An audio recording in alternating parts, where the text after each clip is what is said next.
there any prize money?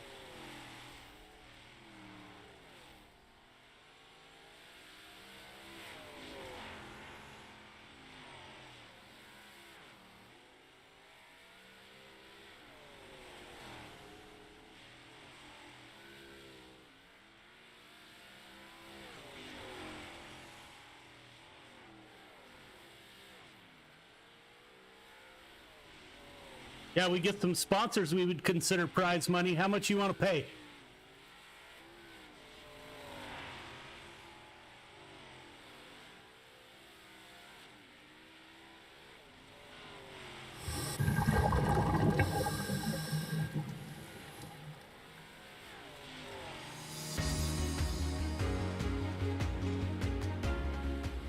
My name's Nick Powers, and I'm the president and lead instructor of Warfighter Scuba. I'm a veteran of the United States Marine Corps from the years 2003 to 2007, with one combat deployment to Haditha, Iraq in 2006. Throughout my time overseas, I experienced a lot of situations that you wouldn't necessarily find yourself in the United States. IEDs, getting shot at, rocket attacks, mortar attacks, you name it, it happened. When I got out of the Marine Corps in 2007, I tried to adjust back to civilian life, and the whole time you're in, you just can't wait to get out. And when you get out, you start to realize, did you make the right decision? 9 times out of 10, most of the guys that get out, they immediately plummet into a depression cycle because you don't have that structure anymore that the military provides you. And this hit me super hard.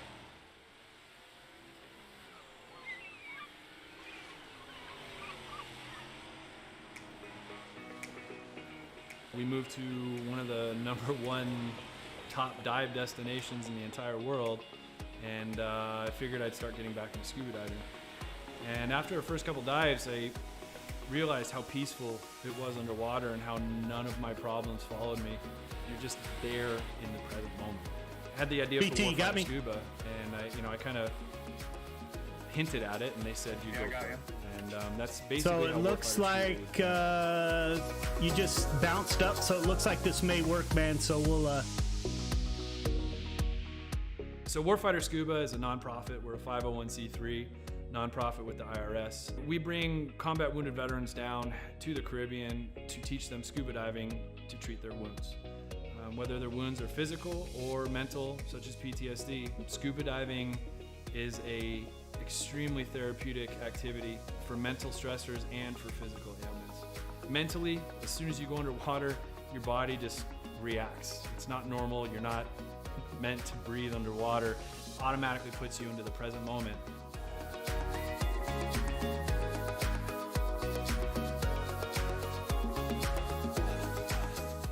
You have nothing but peace and calm.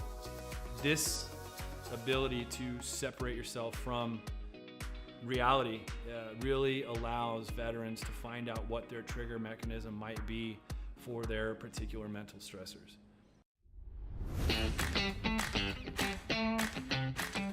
So every veteran who comes through our programs gets a 100% funded trip.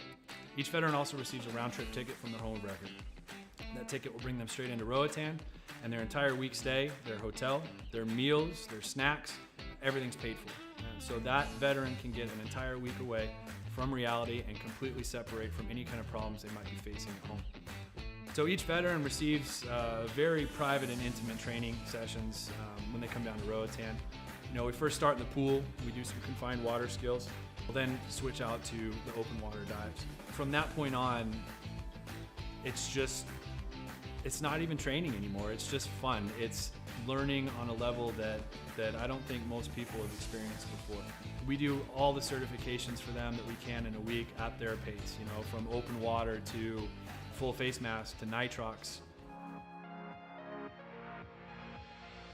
Every trip that we have, whether it's one veteran or 4 veterans at a time, we just have a blast. There's no bad karma. We've seen sharks, we've seen turtles. We've seen 4 eagle rays at once.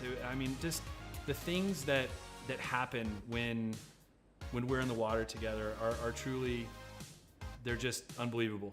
The dedication that these vets have now to scuba diving and to wanting to come back and to help other veterans experience what they've experienced. It hits me in the heart more than most things have ever hit me in my heart. It's truly an honor to take, you know, these heroes into the water. It's really cool to see the transformation that happens to them, you know, from being, oh my gosh, you know, I don't know if I'm gonna be able to do this. You know, I've gone snorkeling a few times, or, you know, I'm not that good of a swimmer. And the funny thing about scuba is none of that matters. You know, you're completely weightless in the water. You could come down and have zero experience in the water and be one of the better scuba divers out there.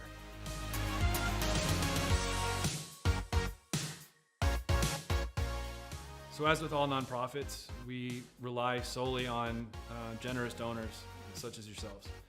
None of these programs could exist without people who are willing to give some of their hard-earned money up to save veterans who might be struggling with everyday life and have that unfortunate thought of suicide. 100% of every dollar that's donated goes directly to the veterans. I personally, myself, I do not take any kind of money. All my time is donated. There's no salary to anybody who's on the board or any staff positions in Warfighter. Donations can be made on our website at www.warfighterscuba.org. And remember, every donation is 100% tax deductible.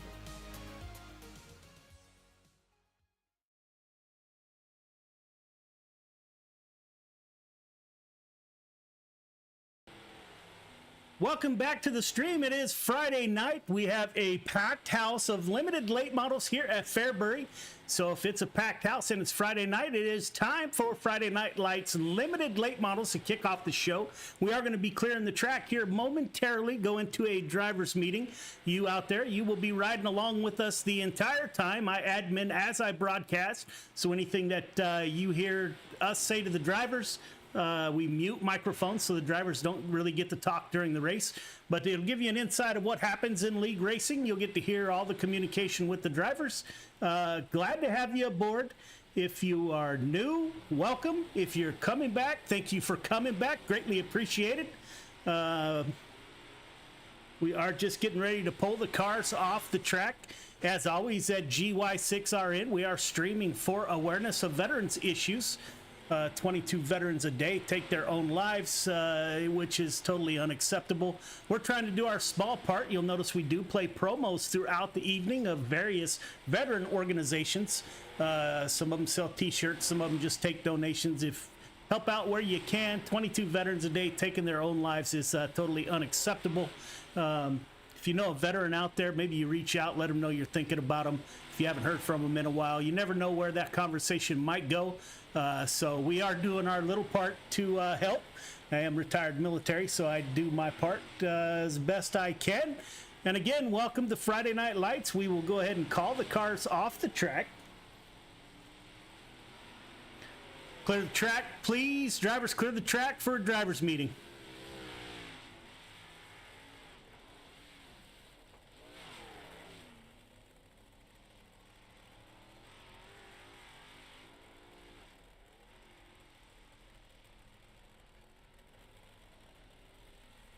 Clear the track for a driver's meeting.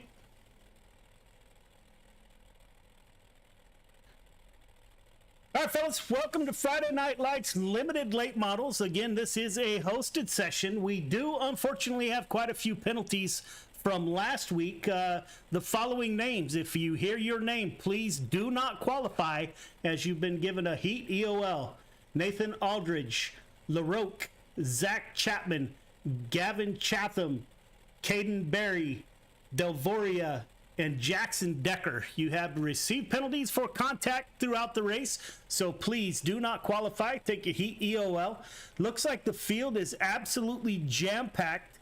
We got a lot of cars in the event tonight. This is a league event, or it's a hosted event. If you want to join the limited late models coming up, followed by the 305 sprint cars, we ask that you join our league, Friday Night Lights. Let us know, and we will we'll get you an invite or whatever we need to do. We do mute microphones right before qualifying. I do broadcast and admin at the same time, so we can't have voices going out over the air. So we do mute microphones. There is, in our Discord, there is a race chat. If you need to talk during the race, you guys are more than welcome to use that race chat to talk back and forth. At the end of the evening, top three, we do interviews. So we ask that you, after you get your podium shot, that you get up into the waiting area right underneath the broadcast booth in Discord so we can get a word with you before we head off to the limited late models. Again, super appreciate everyone coming out and running with us here at Got Your Six Racing Network. The track is yours. The green flag will drop for qualifying here right on the hour. I wish you all the best of luck, and thanks for coming out. The track is yours. We will advance on the hour. Good luck. So there you have it. There's the drivers' meeting. We have an absolute packed house. Matter of fact, I just got a message that people are still trying to get in and can't. So we filled up the house tonight, or we didn't. The drivers did that. We got about 6 minutes before we go into qualifying. We got quite a few returnees. 79 car of Dean Reynolds back with us, and the Super Dirt Car Series director. Great to have Dean on board with us. Caden Berry in the 12 car to Mass Mafia showed up in force last week. The youngster out of Massachusetts in the 12 car. Been running super well, putting himself on the podium numerous times. We have Adam Flieger from Flieger Farms Racing with us. Also a part of North American Dirt Track Racing Association. They run open 358 modifieds on Thursday nights, and we broadcast that for those folks. So if you're interested in an open 358 league, super good guys. The racing has been really good. The numbers not so much. So again, that's North American Dirt Track Racing Association, NADTRA. Look them up if you're interested in that. Let them know. We are also give a big shout out to Coast Racing League. We are not an official part of Coast to Coast Racing League, but they do support us, and the support they give us is absolutely amazing. Our league. Our league actually drivers race in Coast to Coast Racing League. They do run 7 days a week. You can find out more information at c2crl.com. Great, well-run league. It's not all the drama that you have in other leagues. Super well-run. They do have our schedule on their webpage at c2crl.com. And also we're going to add our point standings to that. We are looking for sponsors for Friday Night Lights. We have 4 position open, title sponsor, which will sponsor all 3 divisions, and each division has an opening. That money will go directly towards what is given out to the champions of each division at the end of the year and help pay for the broadcast. But yeah, it's great to have everybody back. This has been more successful than we could have imagined, but we love doing it. Brandon Templeton in the 31 Icon Sim Sports machine at the top of the board currently. I think we will get some in-race reporting from Brandon Templeton here throughout the night. We're trying to set that up, so we're going to give that a try. 238, Anthony Marjulio, the Mass Mafia driver, in the 238. Mass Mafia has been hard to stop the last few weeks. This is week number 3, if my memory serves me, and they have been right at the top of the board and definitely forces to reckon with all season. So it's great to see those folks back. Had great conversations with Anthony on chat. Greatly appreciate what Anthony does. Certified electrician out on the East Coast. I myself was an electrician at one time here on the West Coast and in the military, so great chatting with Anthony. Super good guy.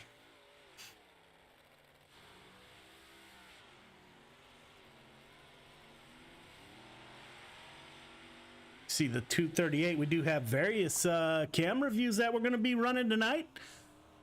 Gone through the riding on board with Adam Flieger running that low line. You see the 12 car of Caden Berry outside of Adam. Cool shot out of the back of the car.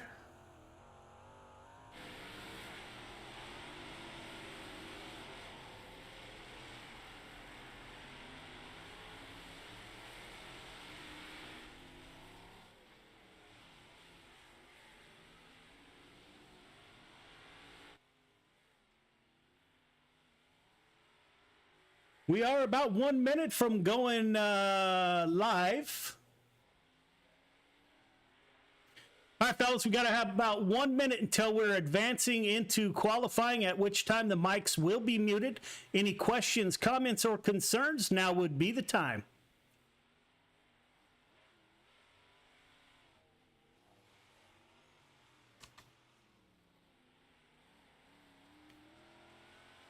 Man, I don't have access to the chat. I'm in I watch, so I'm not in the league itself, so it won't let me post that.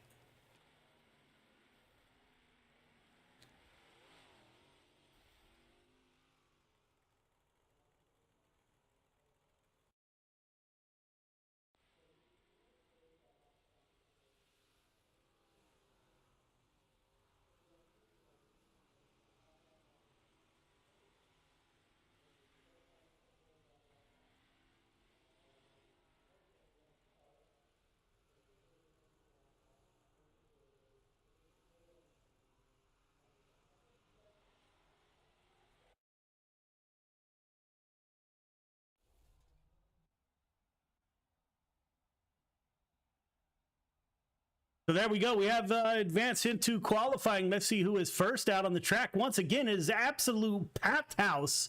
We will ride along with the 9 car. I thought maybe he has second thoughts about coming out on the track. Currently, we'll go on board the 79 car of Dean Reynolds. Full throttle motorsports driver.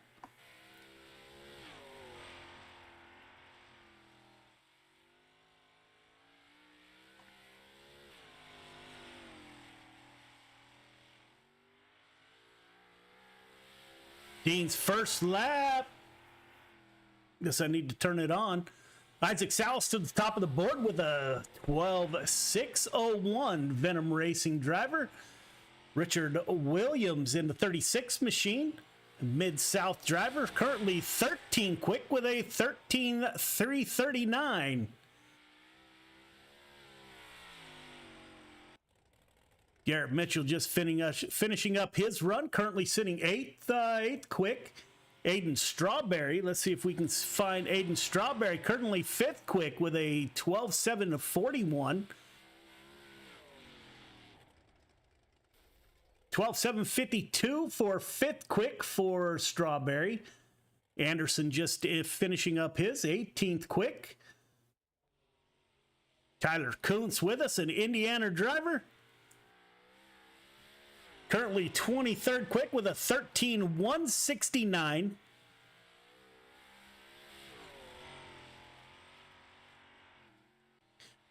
Jordan LaFawn up to 14th quick with a 12.873. Let's see if he can improve on that. Coming to the line. Moves up to 10th quick with a 12.840. Good run by Jordan LaFawn. Again, the house is packed tonight, so good qualifying is a good start to the evening. Zach Neubauer, currently 17th Mid-South driver in the 52 machine. See if he can improve on that this time by just a little. 12.907 up to 15th quick. Looks like we got through the field super quick. That rounds out your night of qualifying. Give the quick time to last year's champion, Isaac Salas. The Venom Racing driver puts his car on the pole for heat number 1. We should have 4 heat races tonight, and then a B and C main and the feature with the number of cars we have in the field. If you're out there, greatly appreciate you tuning in. Let us know if you like what we got going on. If you don't, let us know that also so we can make corrections where we need. We do this for the racers and the fans for sure. Heat 1, Isaac Salas, Aiden Strawberry on the front row. Garrett Mitchell and Brandon Wright in row number 2. DV Runkle and Tony S. Lewis in row number 3.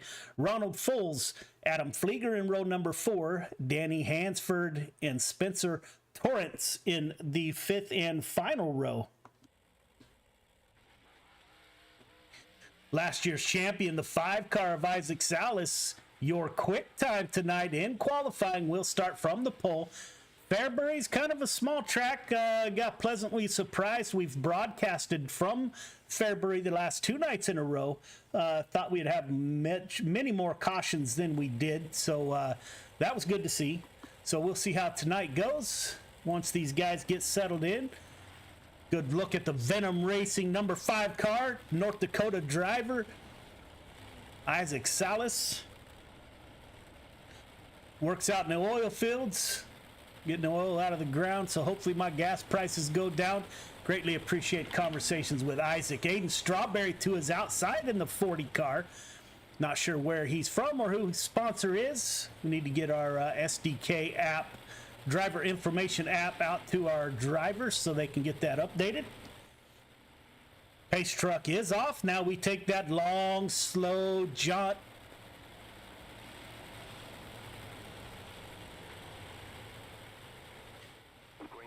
Green flag is out. IXL's down low in the 5 car. He cuts down low. 40 car of Strawberry up high.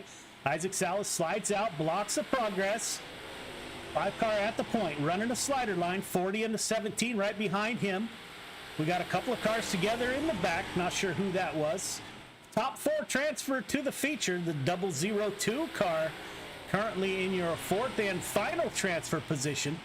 81 car of DV Runkle getting a heck of a run. Runkle now up to the 4th and final transfer position as your leaders get nose to tail and spread out a little bit. Looks like it is going to be a battle to see who transfers to the feature. Garrett falls in line behind DV Runkle in the 002. Everyone is nose to tail. Out front, Isaac Salas has a half-second lead over Aiden Strawberry in the 40 car. Behind him, Brandon Wright. Oh, we got lap traffic in the center of the track. Take out some of your leaders. Isaac Salas still up front. DV Runkle in 2nd position. Garrett Mitchell in 3rd. And Brandon Wright in the 17 car. We will have to go back and watch that. We do not have caution laps in heat races. We don't get into caution laps until features.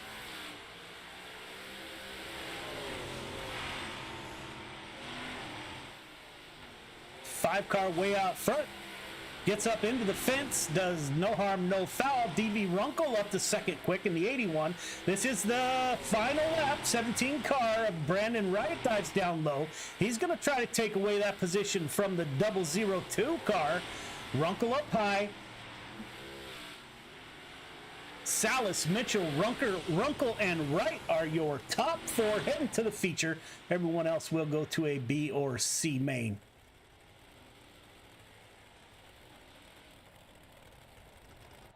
Heat 2 to the grid. Heat 2 to the grid, please. Lowe and Lefebvre on the front row. LaFawn and Neuter on row number 2. Webb Anderson in 3. Williams Chatham in row number 4. Caden Berry and Mike Weddle in row number 5. All right, fellas, welcome to Heat 2. Top 4 going to the show. Got 8 laps to get it done. The restart is on green. Do not jump the start. Do not pass before the start-finish line. Leader, I'm going to ask you to be 1.5 car length behind the pace truck, please. Everyone else, once we get the 1 to go, going to ask you to tighten it up. Half car length between yourself, the car in front of you. Race hard, race clean. Good luck. Zach Lowe is new to Friday Night Lights. Welcome, Zach. Put that 42 car, it looks like, on the front row. Let's tighten it up, fellas. Let's tighten it up. Pace truck is off. Zach down low. Ryan Lefebvre had a great week last week in that 19 Venom Racing machine. Green flag is out. Lefebvre getting a good jump on that high side. The 4Z car, it looks like, down low. 9 car also down low. LaFave getting a great run off that top side. 4 car trying to get to that outside. The 11 car right outside of him is not going to let that happen. LaFawn in the 11 car. Load falls in line, finally in third position. Gavin Chatham in fourth in the 24 machine. Lance Webb, the first car on the outside, looking in that Hooters machine, looking for that fourth and final transfer position to the feature. Caden Berry, the 12 car, Mass Mafia. There is no quit in that team. I'm sure this isn't the last we'll see of the 12 car tonight. Up front, LaFave leading the way, got almost a second gap over second place. Jordan LaFawn, Zach Lowe in second, Gavin Chatham in fourth, Zach Lowe in third, my apology, Chatham in fourth. Looks like your front cars are getting a little bit anxious to make something happen. The 4 car diving down low. All 4 of these cars already in transfer positions, which is huge for tonight with this big of a field. They are still mixing it up front.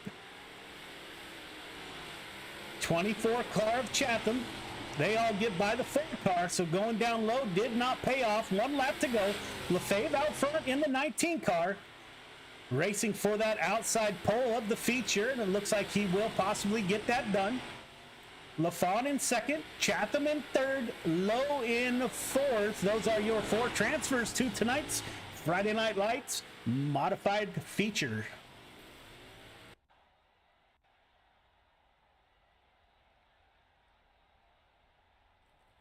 Heat 3 to the grid. Heat 3 to the grid, please. Brandon Templeton, Andrew Fike on the front row. Dean Reynolds, Anthony Marjulio in row number 2.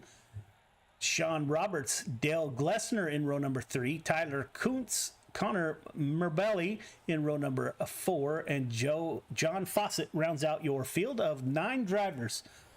All right, drivers, welcome to heat number 2. You guys know the drill. Leader 1.5 car length behind the pace truck. Everyone else, once we get the 1 to go, please tighten it up. Half car length between yourself, the car in front of you. Restart is on green. Do not jump the start. Do not pass before the start finish line. 8 laps. Top 4 heading to the feature. Everyone else going to the C main. Race hard, race clean. Good luck. Brandon Templeton in the 31 car on the front row. Pace truck is off. 97 car, not sure where Andrew Fike is heading. He does get back in line. Green flag is out. 31 car, Brandon Templeton down low on the hammer. Brandon Templeton going to run that low line, see if he can get a run off that bottom side. Bottom side has not been the place to be tonight.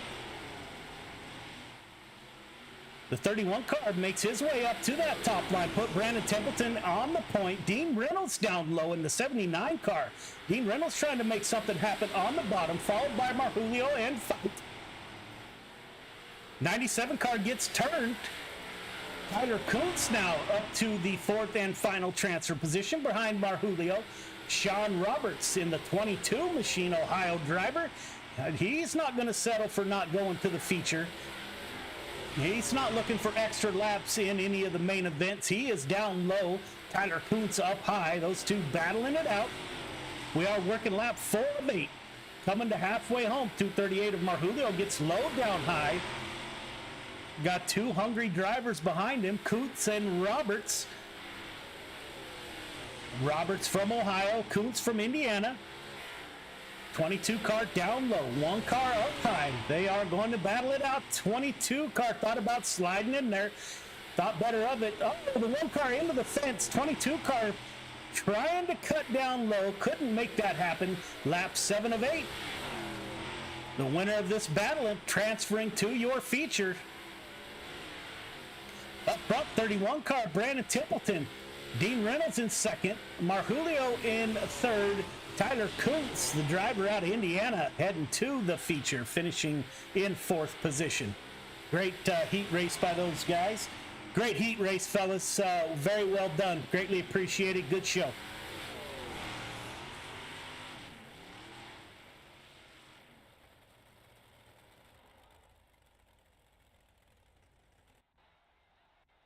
Heat 4 to the grid, please. Preston Hornbeck, Michael Vital on the front row. Malachi Smith, Zach Neubauer in row 2. Hall and Aloni are on row number 3. Williams, Fairhurst in 4. Aldrich and Dougherty in row number 5. All right, fellas, welcome to heat number 4. You guys know the drill. Leader going to ask you to be 1.5 car length behind the pace truck. Everyone else, once you get the 1 to go, going to ask you to tighten it up. Half car length between yourself, the car in front of you. The start is on green. Do not jump the start. Do not pass before the start finish line. 8 laps to get it done. Top 4 heading straight to the feature. Everyone else going to the C or B main. Race hard, race clean. Good luck. Preston Horn back in the 48 car from the Virginias. We don't have any additional information on him. If you are watching this back as a driver, please go to the SDK driver information app. Fill that out so we'll know where you're coming from, who your sponsors are. Green flag is out. 48 car is going to dive down low. Vital on the high side.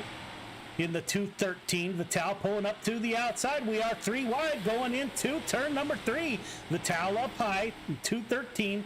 Looks like he may make that work. Who do we got down low?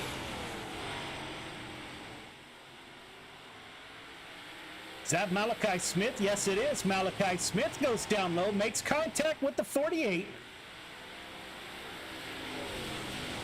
Nicholas Alone in the 69 car in the 4th and final transfer position currently, running that low line. They are going to take it 3 wide. The 48 car is not going to settle for just transferring. Vital up front in the 213 car. Oh, he gets into the fence. Gathers it back up in time to... Good work by those drivers. Nicholas Alone up on the point. Malachi Smith in the 13 up high. The 25 down low. 13 getting a good run off that top side. Venom Race committed to that bottom line in the... my board says 25 car. Looks like he is the 69 car. Malachi Smith up high. 48 of Preston Hornback fighting back. Both of them get into the wall. Michael Vital currently in the 4th and final transfer position. Up front, Nicholas Alone in the 69 car opens up a pretty sizable lead. Malachi Smith behind him, still battling it out with Preston Hancock. Alone, Hornbeck, Smith, and Vital heading to your Friday Night Lights mod feature.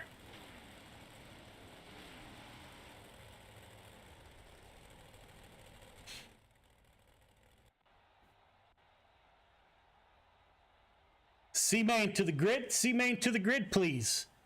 Nathan Aldrich, Adam Flieger on the front row. Joshua Anderson and Bailey Hall in row 2. Hansford and Neuter in row number 3. Connor Marabelli and Fairhurst in 4. Torrance and Weddle in 5. Fawcett and Marcy Doherty in row number 6. All right, drivers, welcome to the C-Main. Going to be 10 laps. Top 4 transferring to the B-Main. There's only 3 of you, so everyone will be transferring into the B-Main. Restart is on green. Do not jump the start. Do not pass before the start finish line. You are racing for position in the B-Main, so race hard, race clean. Good luck.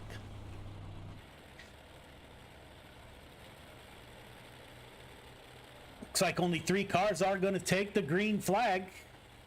We have a lot of drivers that do not choose to run a C-Main just to make it into the B-Main. We do have a 24 car feature coming up. Green flag is out. 514 of Nathan Aldrich down low. 18 car of Bailey running that low line, trying to get underneath Aldrich. Looks like Flieger is around in the 38 machine.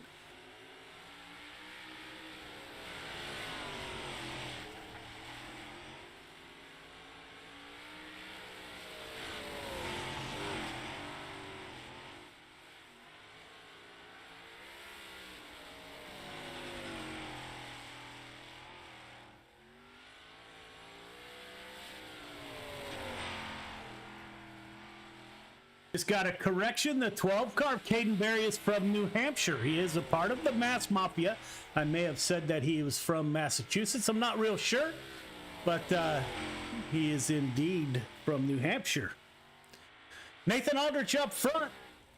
18 car checking out early. We got a couple cars around into the fence. Nathan Aldrich doing his best to dodge that traffic. Currently running in the first position, getting some extra laps. This is lap 6 of 10.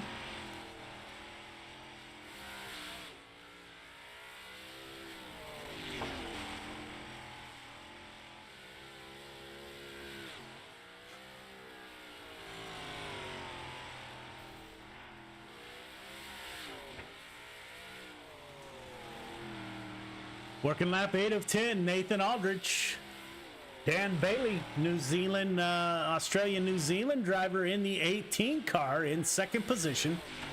Adam Flieger still out on the track in the 38. Ran into a little bit of problems. A good time to have him now versus in the B main coming up. We are working lap 9 of 10. White flag for the 514.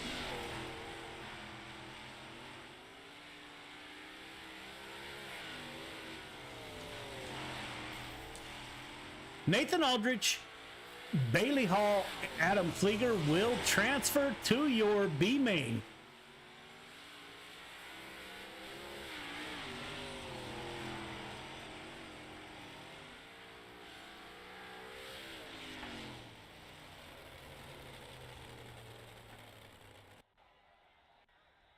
B main to the grid, please. B main to the grid. Strawberry and Berry on the front row.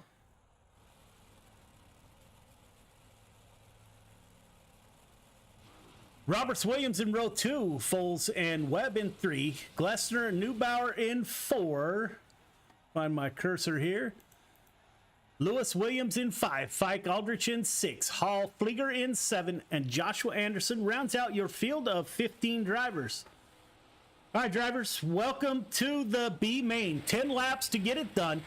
8 of you are transferring to the feature. There are 15 cars in the field or so. It's like we have a few that have not taken the grid yet. Just like your heats, the leader going to ask you to be 1.5 car length behind the pace truck. Everyone else, once we get the 1 to go, tighten it up. Half car length between yourself, the car in front of you. The start is on green. Do not jump the start. Do not pass before the start finish line. Race hard, race clean. 8 of you heading to the feature. 10 laps to get it done. Good luck. Speaking of the 12 car, there he is, outside pole. Caden Berry from New Hampshire. Got that right this time. I know we got the Caden Berry fan club out there, so I probably didn't do myself any favors with those folks, so I guess I won't get a Christmas card this year. They're with us every week. Greatly appreciated out there in New Hampshire.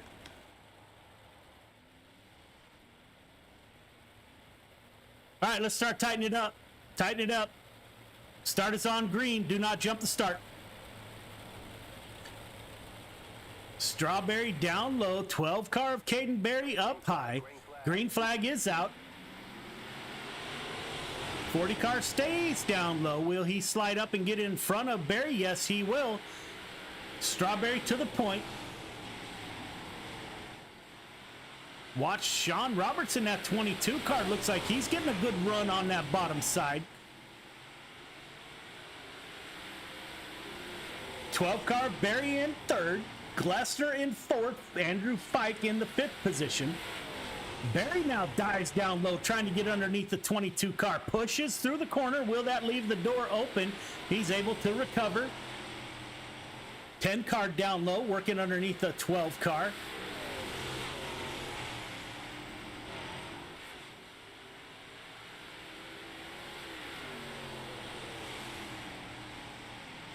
Aiden Strawberry up front, working lap 5 of 10. Let's take a look back. Bailey Hall is your 8th and final transfer driver. He gets into the wall, opens the door for Nathan Aldridge is up to 8th position. Give that final transfer position to the 514 of Nate. Nathan Aldrich, admin for Coast to Coast Racing League. Great at what he does. Greatly appreciate all he does for Coast to Coast Racing League and for running with us. Up front, Adam Strawberry in the 40 machine, leading the way. Got over a 1.5-second gap. It looks like we have a wad of cars battling for that second position. Caden Berry in the 12 car in front. Sean Roberts in the 22 down low. Dell Glessner in the 10 car behind them. Looks like the cars are starting to bounce. Track's getting a little rough.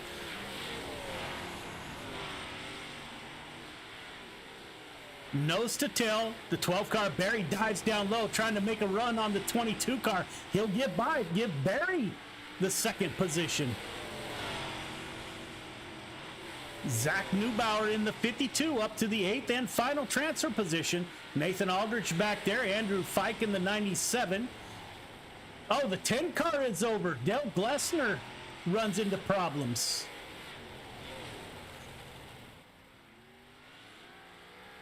Strawberry, Berry, Roberts, Webb, Fike, Aldridge, Neubauer, Flieger heading to your feature.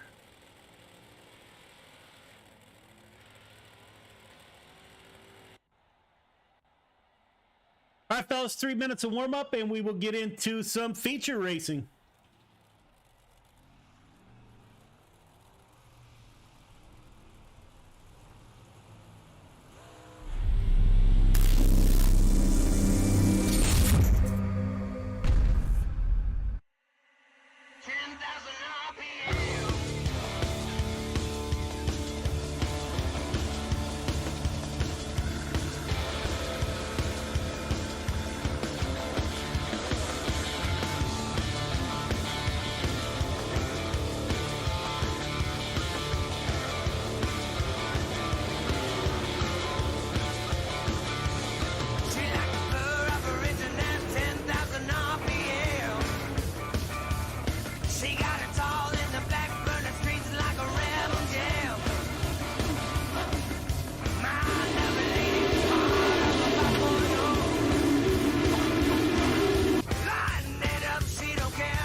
Welcome back to the stream. We are just wrapping up warm-ups. It looks like this is turning out to be going to be an exciting feature race. We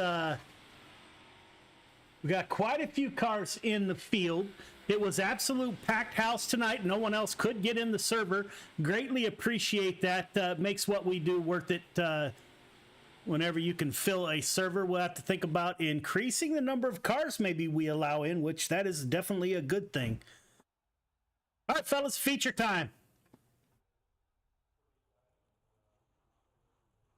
Isaac Salas Lefebvre on the front row. Templeton Alone in row number 2. Mitchell LaFawn in row number 3. Reynolds, Hornbeck in 4, Runkle, Chatham in 5, Marjulio and Smith in 6, Wright Low in 7, Kuntz, Vital in 8, Strawberry Berry in 9, Roberts Webb in 10, Fike Aldrich in 11, Neubauer and Adam Flieger round out your field of 24 drivers. All right, fellas, welcome to the feature. Just like your heat races, leader going to ask you to be 1.5 car length behind the pace truck. Everyone else, same story. Get 1.5 car length between yourself and the car in front of you. The start is on green. Do not jump the start. Do not pass before the start finish line. Race hard, race clean. Welcome to Friday Night Lights feature. Good luck. It's like we got a Venom Racing front row with the 5 car of Salas, the 19 car of LaFave on the front row. Venom Motorsports, we had a lot of conversation about when I did the write-up this weekend about the rivalry between Venom Racing and Mass Mafia. Looks like maybe the Venom Racing boys take that to heart. They put 2 cars on the front row for the mods tonight. Great to see. Friendly rivalry is never a bad thing. Pace truck is off. Isaac Salas in the 5 car will bring him to the line. Teammate to his outside. Green flag is out, as is the 5 car of Isaac Salas. Brandon Templeton in the 31 car over rotates in the corner, puts himself at a disadvantage. Caution's out. Back it down. Back it down. Caution is out. 31 car. Brandon Templeton gets sideways on the first lap.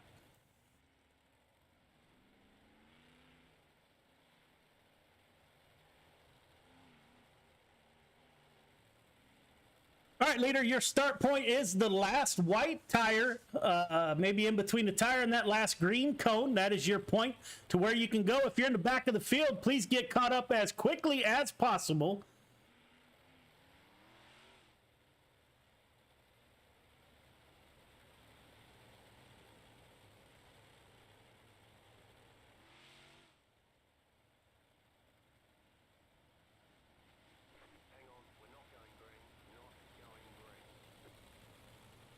All right, let's get back in line. It is going to be a double file restart. Everyone else, half car length between yourself, the car in front of you. Let's get caught up. Short track racing, going to ask that you get caught up as quickly as possible once the caution comes out.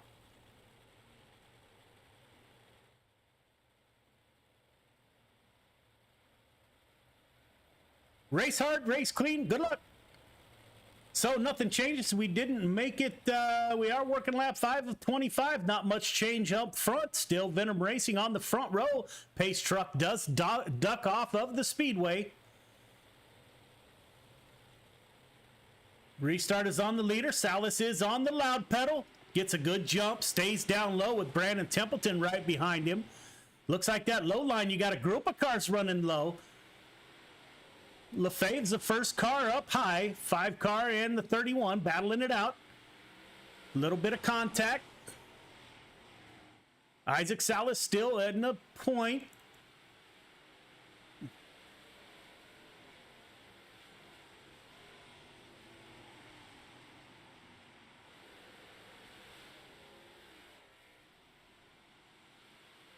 Brandon Templeton in the 31 car takes over the lead. The Icon Sim Sports driver to the point, running that low side.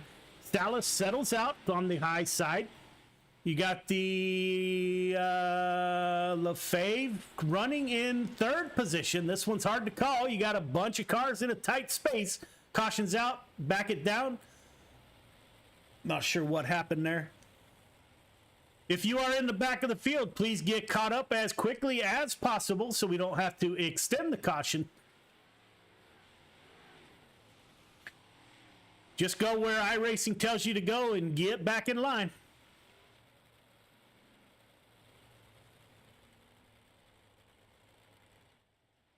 Put Brandon Templeton in the 31 car on the point.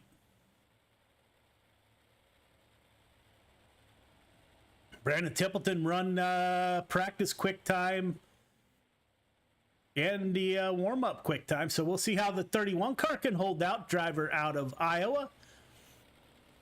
And a big part of Friday Night Lights. Appreciate all the help Brandon gives us at Friday Night Lights. Pace truck is off. Get caught up in the back.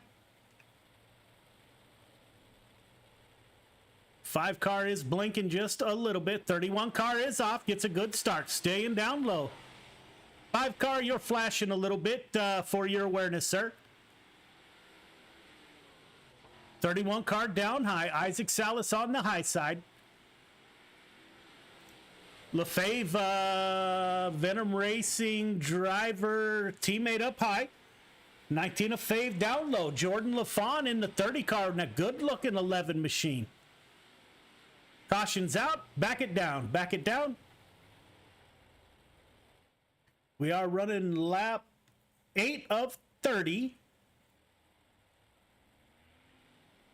Again, if you're in the back, get caught up as quickly as possible. I think this will be our last caution with a double file restart. We will change to single file after this, I believe. So whatever iRacing tells you to do, please do so as quickly as possible. Thank you. 31 car, Brandon Templeton on the point. Followed by Salas, LaFave, LaFawn, and Oloni.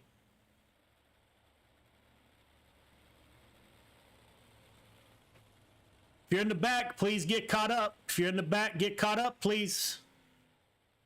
Pace truck is off.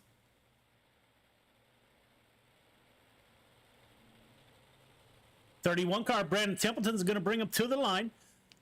31 car is off. 5 car of Salas is in second position. LaFave still running that high line. He got the high line to work last week. He by staying up there. Let's see if he does it again this week. 31 car down low. You got a train on that bottom side. LaFave almost the only car up high. 5 car of Salas goes up high. Wants to challenge the 31 of Templeton from that high side possibly. Didn't like what he felt. Dove back down to the bottom.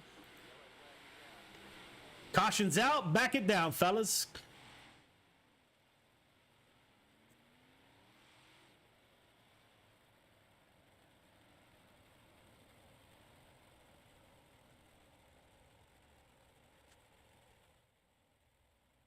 Working lap 10 of 25, fellas, so we got a ways to go here.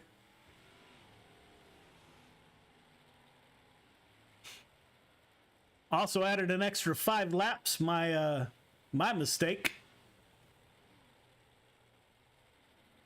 Please get back in line as quickly as possible if you are behind the leader. Tighten it up, half car length between yourself, the car in front of you.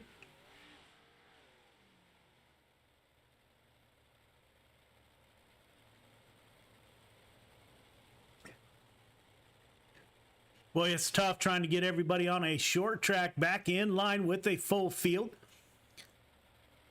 But we're figuring it out. The drivers are working hard behind in the cockpit. We will go on board with the 31 car for the restart. See what the 31 car Brandon Templeton sees. He is on the hammer. 31 car working the throttle, dives down low. There is some grip down there. You can see where the slick and the grip still is a little bit of moisture down there, and he's finding it. Isaac Salas in second position. This is the other line around the track, working up high on that berm, getting right up on the cushion. 31 car getting a good run on that bottom side. LaFave in third position. He's also running behind his teammate, Isaac Salas. Brandon Templeton down low. Salas gets a good run off the top side that time by. See if he can close on the 31 car. Iowa driver down low. North Dakota up high. Battling it out, the 31 and the 5 car.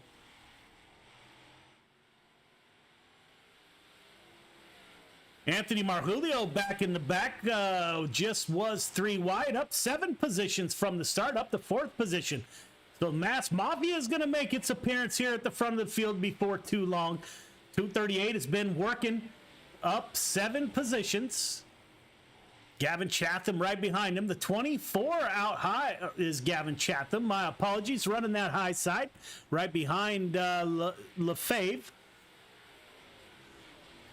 Brandon Templeton able to hold off the 5 car so far. That looks like they are wheel to wheel at the line. Going to come up on some lap traffic. See how lap traffic plays out here. Caution's out, back it down. Caution is out, back it down. Not sure what happened. Don't have time real quick to go back and see. Looks like you put Isaac Salas on the point in front of the 31 car. Isaac Salas, now Venom Racing driver, last year's champion in 3 divisions, puts that 5 car on the point.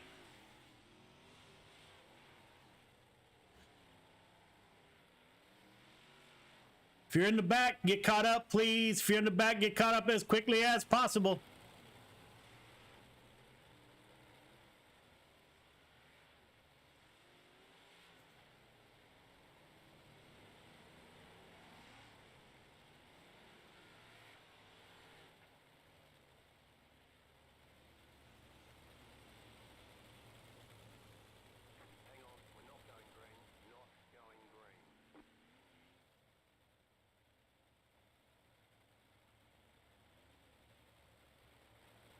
Hey, Brian. Hey, Brian, can you clear back blacks? I can't get into this race. Oh, damn it. Oh, you can't watch? I can't even get in there. Damn it. Okay, thanks, man.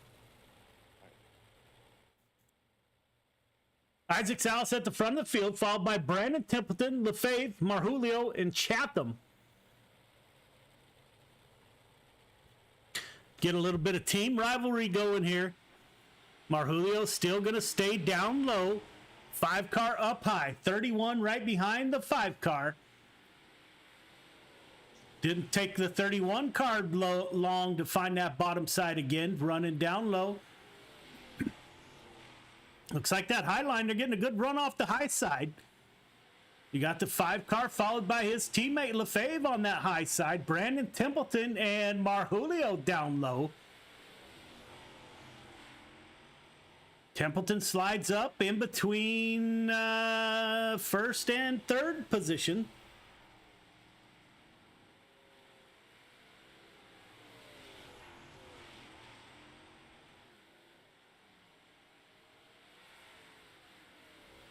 Marjulio working back there in the 238, working that bottom line, taking the 24 of Gavin Chatham with him. Chatham running about, he's running the middle lane, so there is still 3 lanes of racing.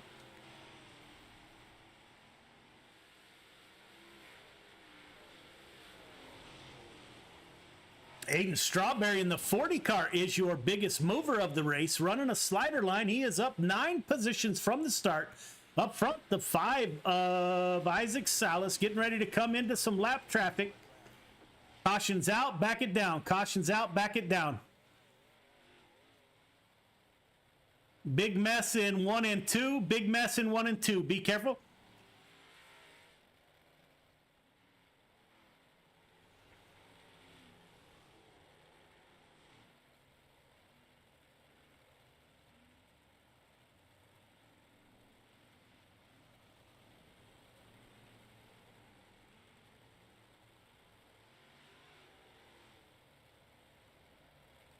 If you're in the back again, please get caught up as quickly as possible. We are coming to the end here. Hang on just one more. We are working lap 25, 26.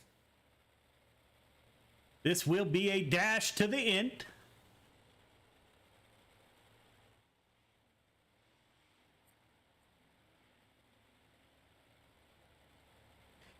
Pace truck should duck off this time by. Does the 31 of Brandon Templeton have anything for the 5 car? Are we looking at a Venom Motors or Venom Racing 2-car podium, or can Anthony Marjulio, currently sitting in 4th position, break up that party on the podium? Green flag is out. Templeton down low. Isaac Salas up high. Marjulio down low with Templeton.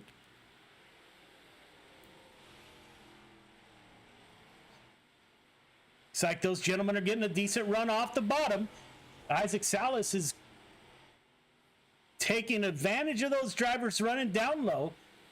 Isaac Salas to the line for the win. It's a toss-up behind him. Brandon Templeton and LaFave at the line. Boy, that one was too close to call. Top three, start finish line, please. Top three, start finish line. Got a little bit of a break before the limited late models up next.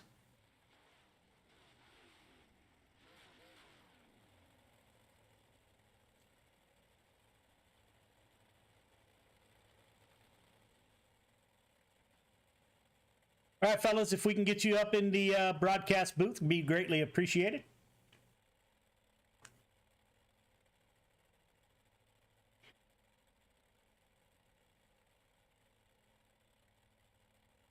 Wait for our podium finishers to get up and have a word with us.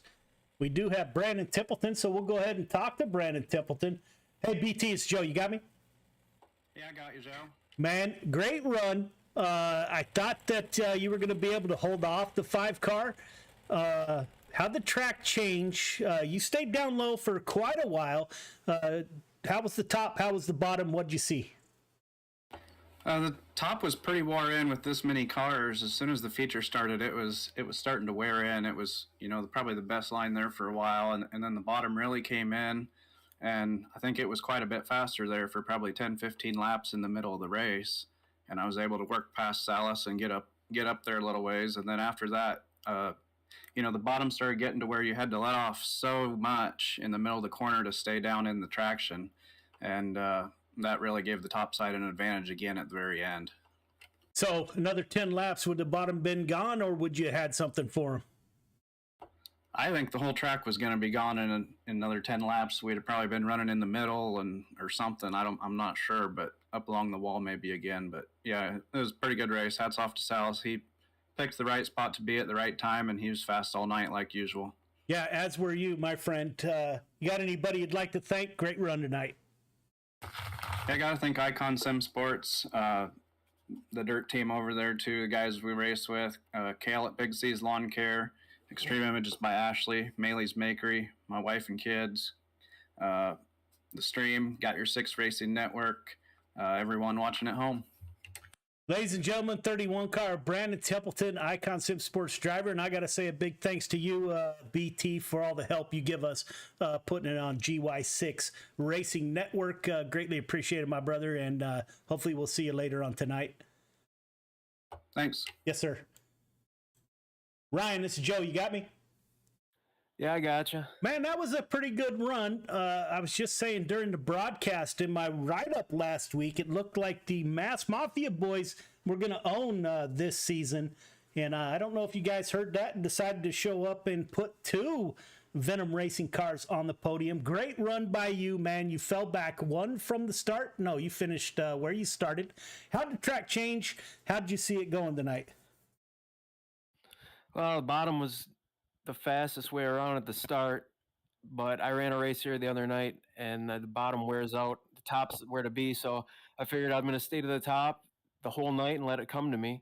And then eventually everything migrated to the top, and I was able to get around that guy in the last corner, follow Isaac for a second. Yeah, 1-2 Venom Racing, man. That's freaking awesome.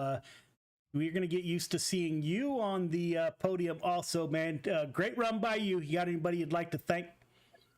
Yeah, everybody over at Venom Racing, SD Audio, and thank you guys for doing this. It's a fun race.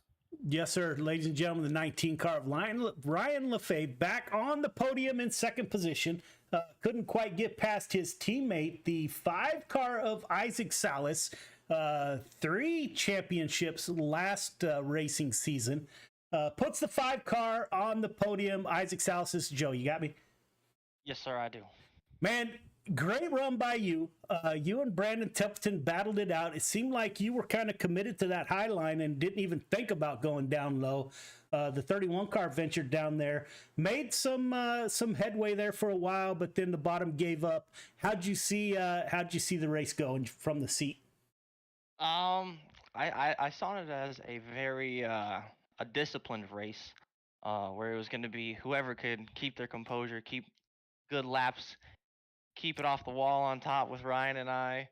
And that was kind of the big thing, was just to stay clean, and then I knew that I could get a pretty decent run once I figured out the top. Yeah, man, great run. You were able to bring it home. You got anybody you'd like to thank for tonight? Yeah, definitely. I'd have to thank everyone over at Venom. I mean, including Ryan. That man was like, "You got it," telling me during the race, and I was telling him. You for putting on the broadcast, everyone for showing up, because it was a pretty fun race. I think we only had 4 cautions, which ain't too bad. Made it a lot of fun. And everyone that comes to watch, week in, week out, it makes it a lot of fun. Yes, sir. Ladies and gentlemen, the 5-car of Isaac Salas should be on all of our Christmas lists. Out drilling oil there in North Dakota, trying to lower our gas prices. Always great to talk to. Gives us a lot of feedback on the broadcast. That's always greatly appreciated. Puts the 5-car on the podium. Isaac, we're going to see you the rest of the night. Yes, sir, you will, and I hope to get to talk to you again. That's awesome, man. Great run by you, brother. We will see you in the limited late models. Awesome. Thank you, boss. Yeah, good luck. Thank you, sir. So there you have it. There are your podium finishers. They put on a great show tonight. So we started off with an absolutely packed house. And not only that, they put on a good show in the end. Great run by those folks. We will transfer. Stay with us. We will head over to the limited late models, and we will be right back. History repeats itself. History again. So one of the ways to stop a theme, one of the ways to stop something from reoccurring is to first of all admit it.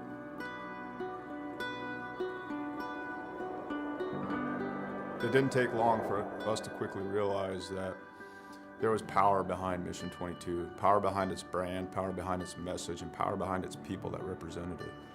All right, my friends, day 19 of 22, the 22-day push-up challenge. Day 19 means 418 men and women have possibly committed suicide in the last 19 days. I went and looked up my ship, the USS Rushmore. More people who have killed themselves by now than ever served on our ship at one time in just 19 days. 19, 20, 21. One more. Y'all ready for the last one? Yeah, Mission 22 has become a decentralized nationwide effort to show love, to raise money, to be available for other warriors, to be able to be a point of contact, to let the warriors know, but also for warriors to let other warriors know that there is a community. You're not alone. This isn't happening in silence. You're not forgotten. We brought 4 veterans from all different parts of the United States and brought them together to hike through the state of Oregon. May God bless you on your journey. Thank you for serving our country and for being willing to go on this walk. I'm praying you feel peace and strength with each mile. On this hike, some folks found God, some folks remained sober, some folks lost a significant amount of weight to be able to participate. And not so much just a healing walk for us as warriors, but for us to contribute to other people's healing. This hike, we raised $12,000 for endobiogeny.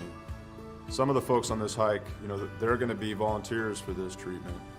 And I couldn't be more pleased and more proud because it was difficult. We had a lot of struggles. Not everything on this hike went pretty, but we put some skin in the game. At the end of the day, we were able to raise money and we'll be able to use that money so guys can get the treatment that they need. The War at Home Monument is an example of our social impact, of our awareness, of our permanent fixture to do the work that we can't always do, to always remind us of what we've lost and what we will lose if we don't reconcile it.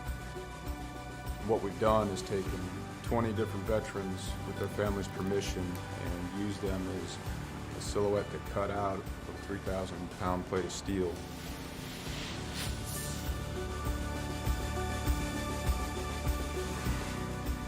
These warriors are placed in a V, and this is to show the size of the problem. This is to show the empty space they leave behind. And it's also to be a constant reminder of what happens when we don't listen to the stories of the warriors that fought in our name.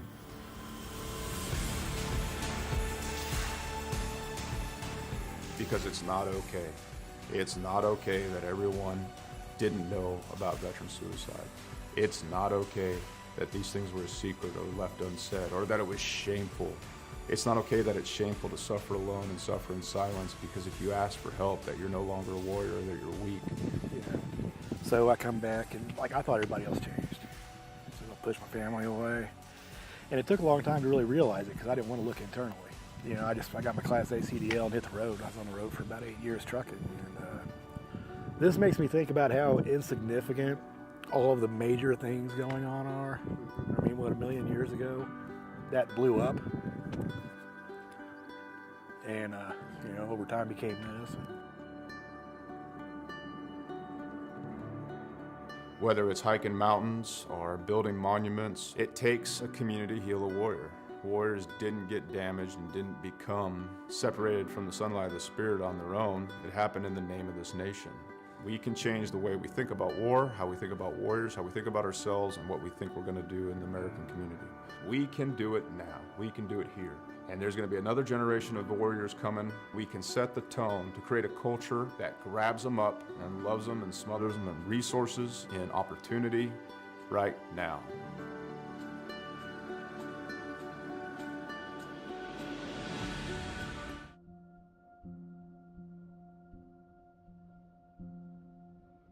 Soldiers, sailors, airmen and women enlist in the armed forces for many reasons, including a sense of duty, patriotism, the adventure, travel, and adrenaline. Many continue their military service because they discover a brother and sisterhood, an identity, a team. When service members are injured or wounded and can no longer perform their military duties, they quickly find themselves removed from their team, no longer serving the purpose for which they trained. I came back from Afghanistan in 2013, and it was kind of a trial and error of finding out, you know, after the military, what's next in life. Being forced to leave a military career filled with purpose and pride can be challenging. Some challenges may leave lasting scars. An illness, wound, or injury can make anyone question their worth and sense of belonging after military service. 35 years in the Army, and I needed something to transition into. And so from that transition came an idea, and the idea was this. Even though a military career may be coming to an end, or already ended, recovery can occur in the most unexpected places with unforeseen opportunities. Recovery, whether physical or mental, has no defined beginning or ending. It may last a lifetime. For me, one of the biggest surprises that I found out going through it was that it's not like the flu where, you know, you get sick and then you get better. You're never cured. And that's so frustrating. It's so hard to tell someone that. And it's so easy to slip back, and every single time you have to find a new way to fight it, it's a different monster every time you battle it. This can feel daunting to a warrior who is suddenly forced to leave everything they know, trust, and love, finding themselves at the beginning of an unknown and possibly frightening new journey. Welcome to the world of motorsports. We're in the right place at the right time in our lives to be able to take these guys that are wounded and put them in front of people that can actually show them that there is a camaraderie, there's a brotherhood within the motorsports industry, that there is potential for career opportunities for them if they have the skill set. Motorsports offers an opportunity to regain that sense of identity within a safe, fast-paced team environment, providing a renewed sense of purpose. It has many facets, all created by teams working together for success on the track. Like in the military, in motorsports the goal is in accomplishing the mission, winning as a team, collectively celebrating the successes and supporting teammates through the losses. Through motorsport opportunities, Operation Motorsport assists medically transitioning service members and veterans with discovering new ways of achieving a renewed sense of hope, purpose, and pride. Besides the basic brake changing, oil changing, tire rotation, I've actually learned how to assemble and disassemble some engine parts, change some axles, do some alignments and stuff. So give it a try. You never know. This was nothing that I expected. I did not expect to be fully suited, jumping over a wall while cars are going 100 and something miles an hour. From motors to media, tires to tickets, and hot laps to hospitality. Operation Motorsport provides beneficiaries the chance to become immersed within professional motorsports and provides them with the opportunity to find out firsthand what captivates their imagination and interest. These opportunities provide an avenue of discovery within the motorsports immersion or diversionary therapy programs, all within the Excite, Engage, and Empower recovery programs. Operation Motorsport also offers virtual engagements and recovery opportunities through an iRacing league, engaging beneficiaries in a safe, competitive environment from the comfort and safety of their home. Meeting other like-minded people, service members and veterans on the virtual racetrack, opening the doors to Motorsport Academy programs that prepare beneficiaries for their first encounters at the racetrack, and possibly leading to a day when they can get behind the wheel. A team environment's a perfect place for people like us to kind of get back into some kind of normalcy when you go through a lot when you get medically discharged. And it kind of sucks and you put through the ringer, but I feel like what Operation Motorsport's doing is just something that's just really valuable. Operation Motorsport prides itself in keeping beneficiaries engaged after the race weekend, throughout their recovery and beyond, through our recovery programs, or as a member of the 22 pit crew. No matter the background or story, Operation Motorsport is always there to listen, provide a safe and comfortable space, and a trusted circle of confidence that is open and honest about what difficulties may lie ahead for those transitioning out of a military career. Operation Motorsport believes in the power of team, identity, and purpose.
When people hear a Till Valhalla project, the first thing they might think of is our shirts. But what most people don't know is that our plaques came first and the t-shirts came second. What some people might not know is that the same shirts that we make day in and day out allowed us to do unbelievable things for unbelievable people. Whether it's donating our proceeds to reduce veteran suicide or gifting handcrafted memorial plaques to the families of fallen heroes, these t-shirts simply stand for honor and freedom, two words that wouldn't exist without our heroes. This makes Till Valhalla Project a place where fallen heroes truly live on forever.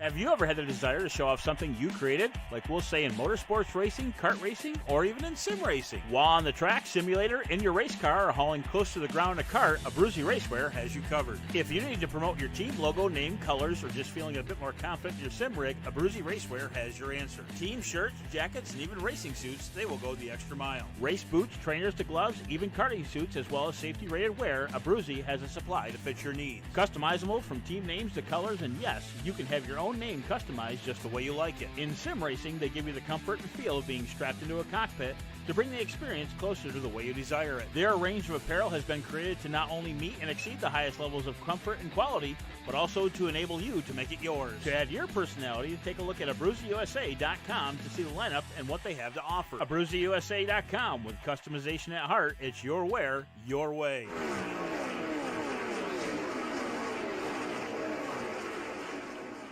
Have you ever had the desire to show off something you created? Like we'll say in motorsports racing, kart racing, or even in sim racing. While on the track, simulator, in your race car, or hauling close to the ground in a cart, Abruzzi Racewear has you covered. If you need to promote your team logo, name, colors, or just feeling a bit more confident in your sim rig, Abruzzi...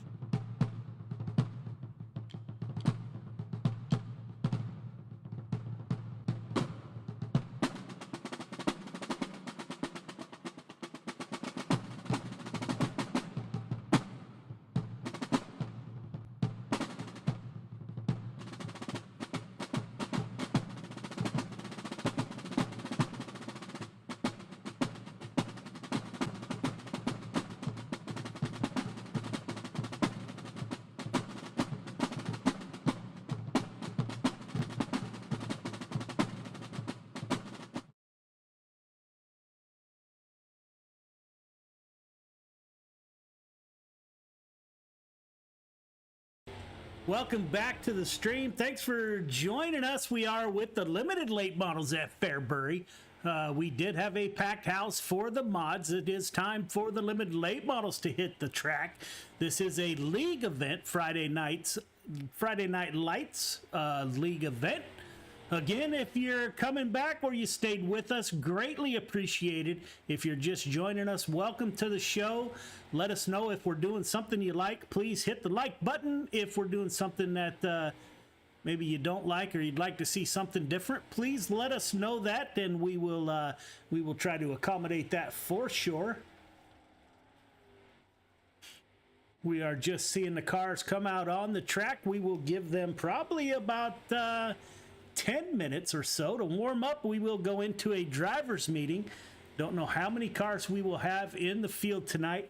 Again, greatly appreciate everybody tuning in. I haven't done this before, but let's see if we can't give you a brief tour around the race room. I will try to do that with my computer camera. So we do have two computer systems going on. Behind me, you can see the Icon Sim Sports Elite chassis that we saw on the promo video. And we had some posters made by one of our sponsors, Raven Graphics. You got my limited late model and sprint car up on the wall. And obviously, we aren't broadcasting from the rig tonight. We do have a separate broadcast set up that is in the race room, kind of where I spend my time. My beautiful wife of 35 years allows me to do this. I spend a lot of time in the garage anymore. I do have a full-time job, actually. Work for the National Park Service, writing construction contracts. So I work from home, which helps me put this together with the help of Brandon Templeton, Brian Dickens, and Kurt Schatzer, the old Icon Sim Sports dirt team. Greatly appreciate those guys. This is not possible without their help. I just get to come up here and talk all night, which is what I do best, I guess. Gift of the gab. Again, welcome back to Friday Night Lights limited late models. We had some great racing in the mods. Absolute packed house.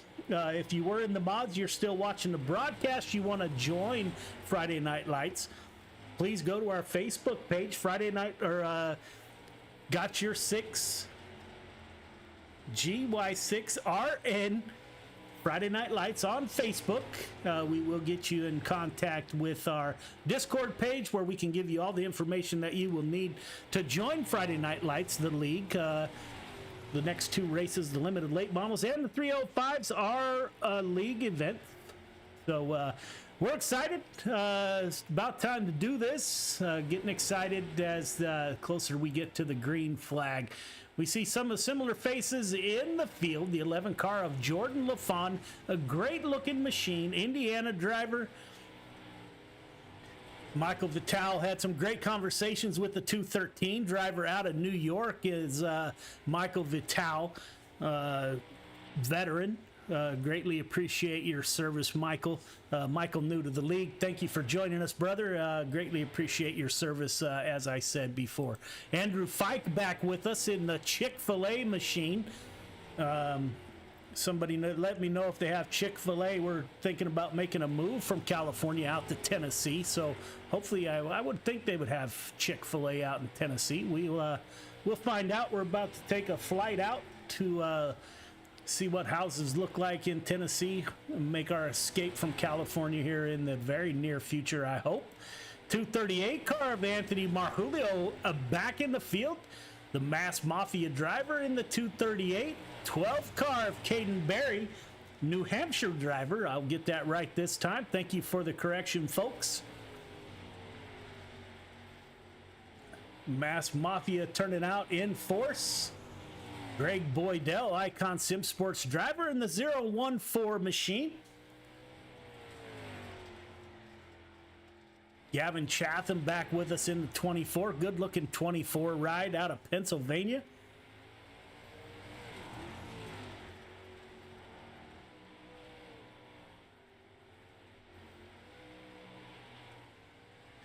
Again, this field is not going to be near as big as the open event, but hopefully the racing will be as good as it was in the mods. You'll have people coming into the server.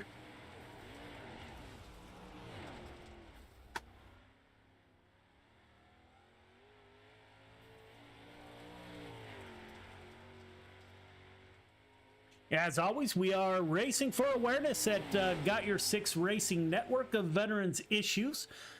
Through the break, you saw we played a few promo videos from companies out there doing great things for our veterans. If you can help, that'd be greatly appreciated. Or if you know a vet you haven't heard from in a while, 22 vets a day take their own life. That's way too many. It's totally unacceptable after what they have gone through. If you know a vet, reach out, let them know you're thinking about them, show them some love. You never know where that conversation might head. We're doing our small part, so appreciate you doing the same.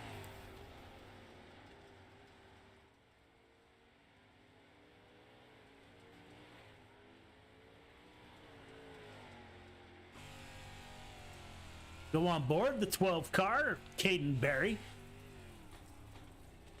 It's like this track is, I don't remember Fairbury wearing out this quick, but man, it gets slick super quick.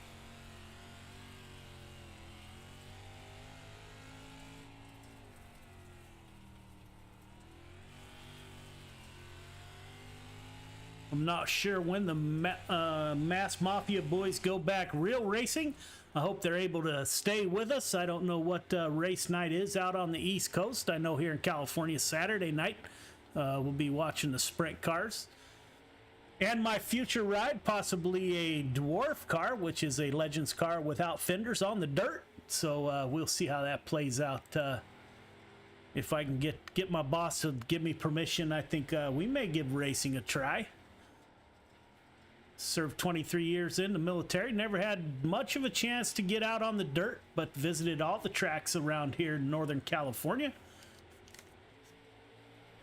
As you've heard me say in the past, went and watched Kyle Larson and Chase Elliott run midgets in Placerville, which is about an hour from the house. Took the hood from my sim rig up there and got both of their signatures on the hood of my sim rig. So that's pretty cool. Still got a couple cars entering, so we will go to a driver's meeting here very shortly. Again, thank you for tuning back in or staying with us, whichever it was. Hopefully we don't see a lot of that tonight.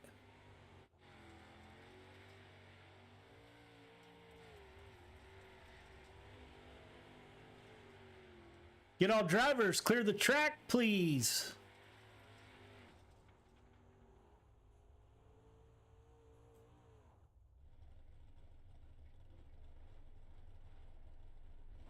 All right, drivers, welcome to Friday Night Lights Limited Late Models. Greatly appreciate you guys coming out. We do have some penalties for tonight. If you're in the field, you hear your name, please do not qualify, as that will give you a EOL for your heat race. David Tormashi, Jimmy Pugh, Anthony Marjulio, Greg Boydell, Brandon Wright, Tyler Ziegler, Malachi Smith, and Dean Reynolds. If I called your name, please do not qualify. Welcome back to Friday Night Lights. We don't have a lot of updates other than the penalties. We do mute microphones right before qualifying. We can't have people talking over the mics as we are broadcasting. I wish you all the best of luck. We're going to go qualify here in about 2 minutes, so the track is yours for the next 2 minutes, and we will advance to qualifying. I wish you all the best of luck, and thanks for coming back and joining us on Friday Night Lights. Good luck.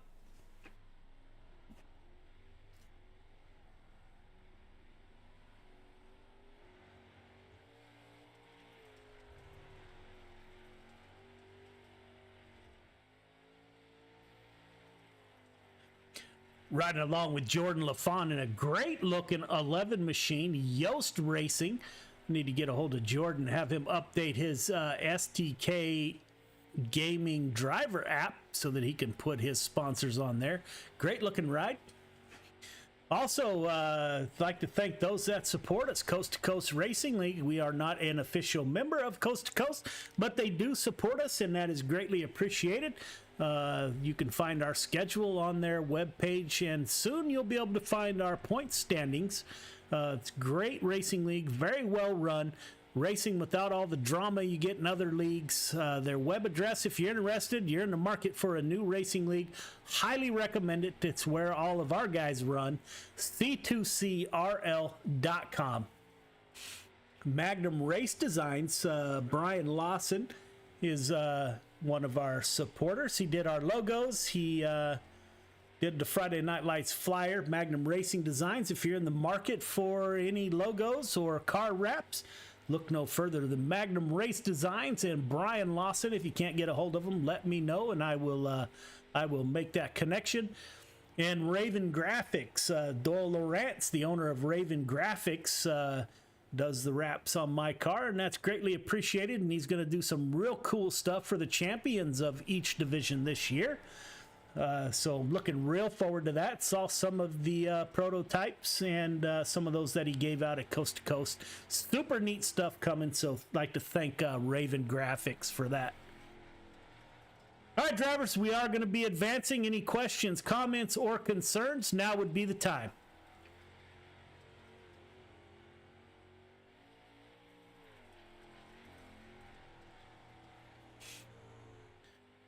None heard. I have one more announcement. If you have not downloaded the SDK driver app, please do so. I'm currently have Jordan LaFawn in the 11 car in the Yost Racing Machine.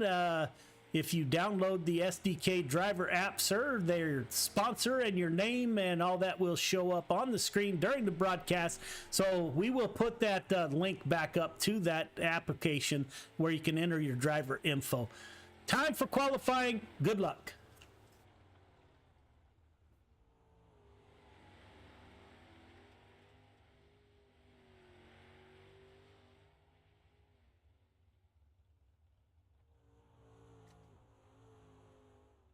So there we go. It's time for qualifying. Let's see what happens here. See who comes out first on the track.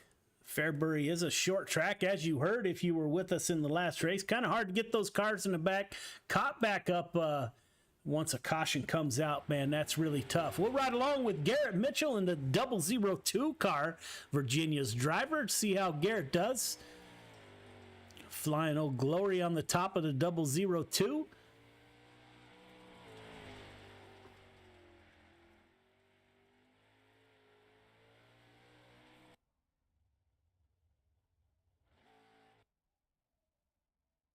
Sorry about that. We lost Garrett.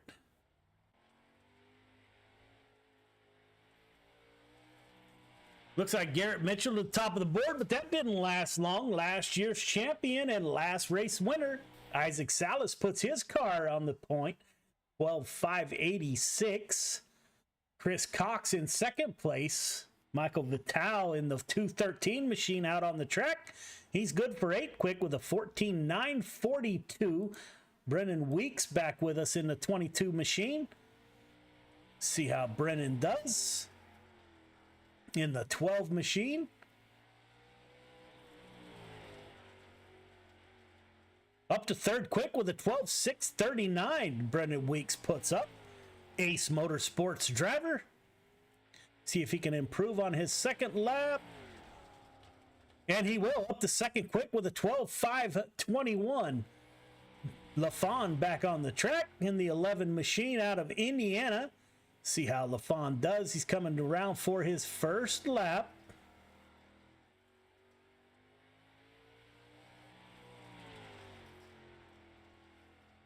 Currently 9th quick with a 12,850.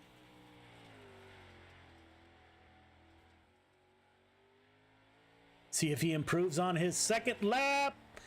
And he will not. A little bit slower on his second lap. Like to thank Garrett Zimmer for joining us in the 14 car, member of North American Dirt Track Racing Association, currently leading their points in in the modified division. Garrett, thanks for joining us, brother.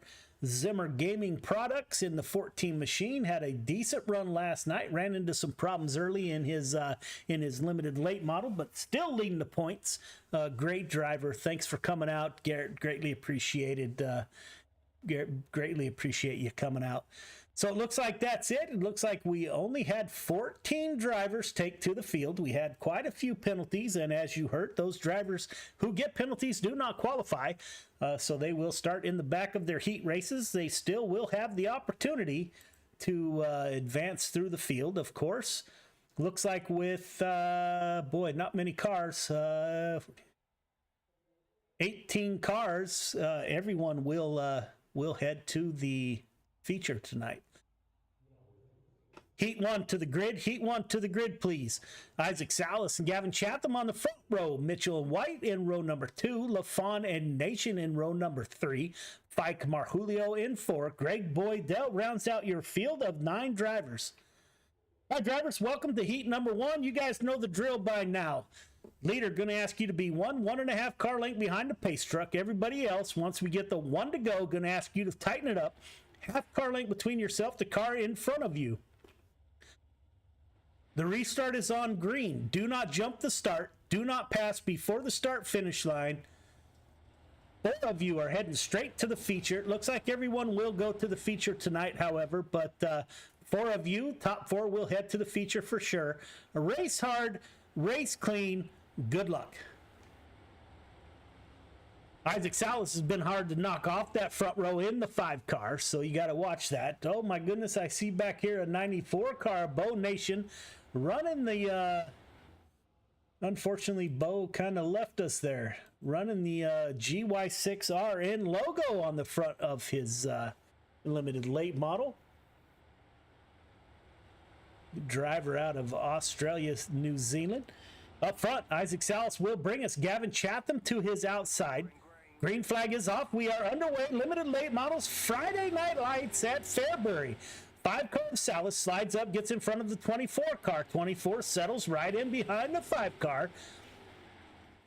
Jonathan White back in second, gets up into the wall. Looks like Marjulio was penalized early, moving back up through the field. Garrett Mitchell currently in the 4th and final transfer position. Marjulio down low. Jordan LaFawn in the 11 car, battling it out also.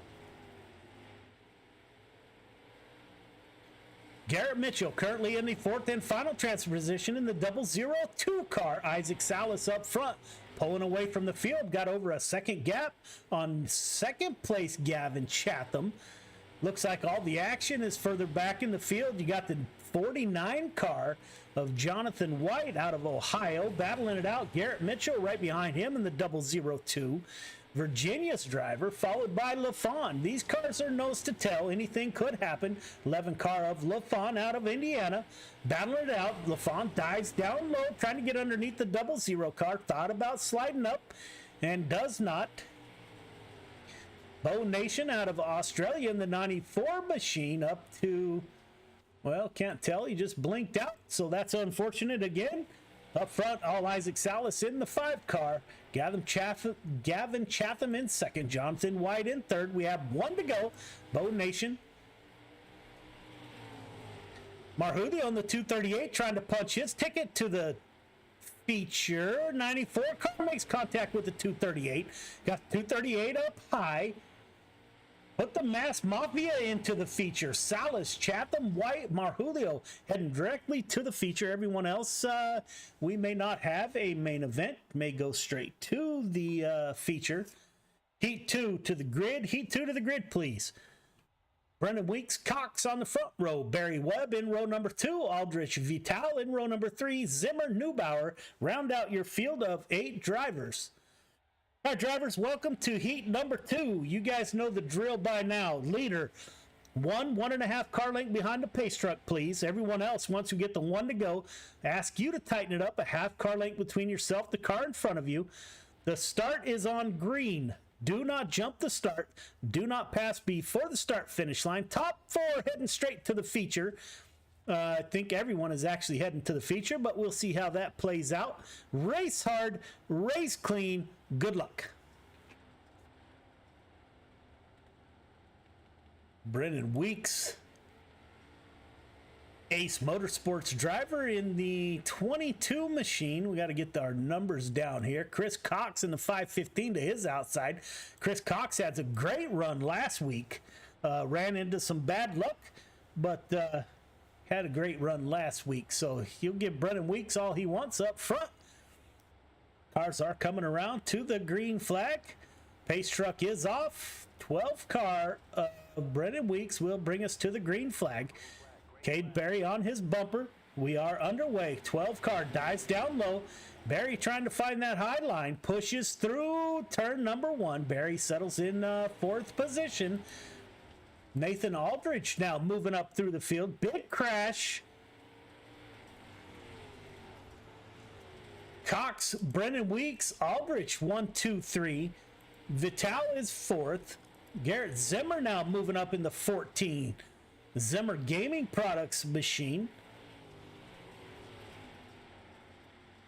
Caden Berry currently in 5th position on the outside looking in of your top 4. Berry running the high line. 12 cars right tucked in behind the 14 machine. Berry dives down low. Will he slide job? Yes, he will. Gets up the 4th position. Put Berry in the 4th and final transfer position. Up front, Chris Cox battling it out with Brennan Weeks. Cox to the point in the 515 machine. Ace Motorsports. Oh, my apologies. Cox is doesn't even say what state he's from. United States. Brennan Weeks is from Ace Motorsports in that 12 machine. We are working lap 6 of 8. Nathan Aldrich. Berry is closing in on 3rd place driver Aldrich.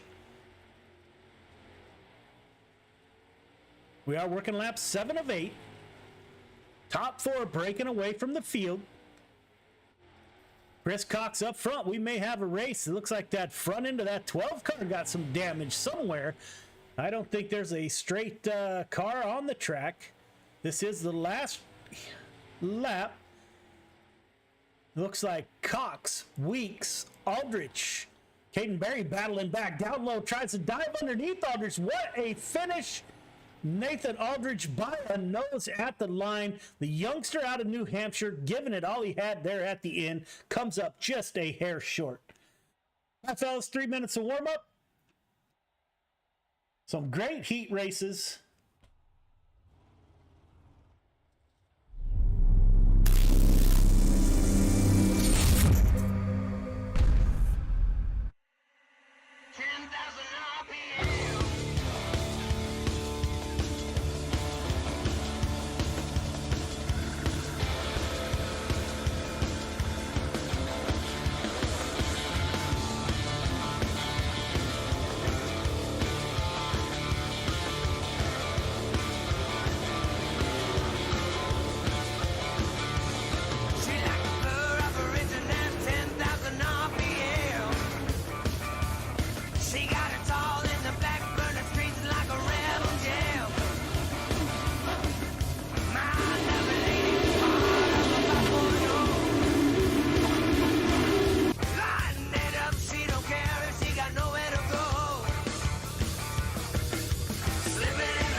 Welcome back. We are just wrapping up warm-ups. Got about 10 seconds left to go. We will get into your limited late model feature racing.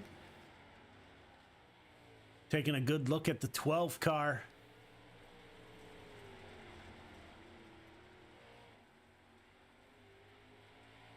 Checkered flag is out.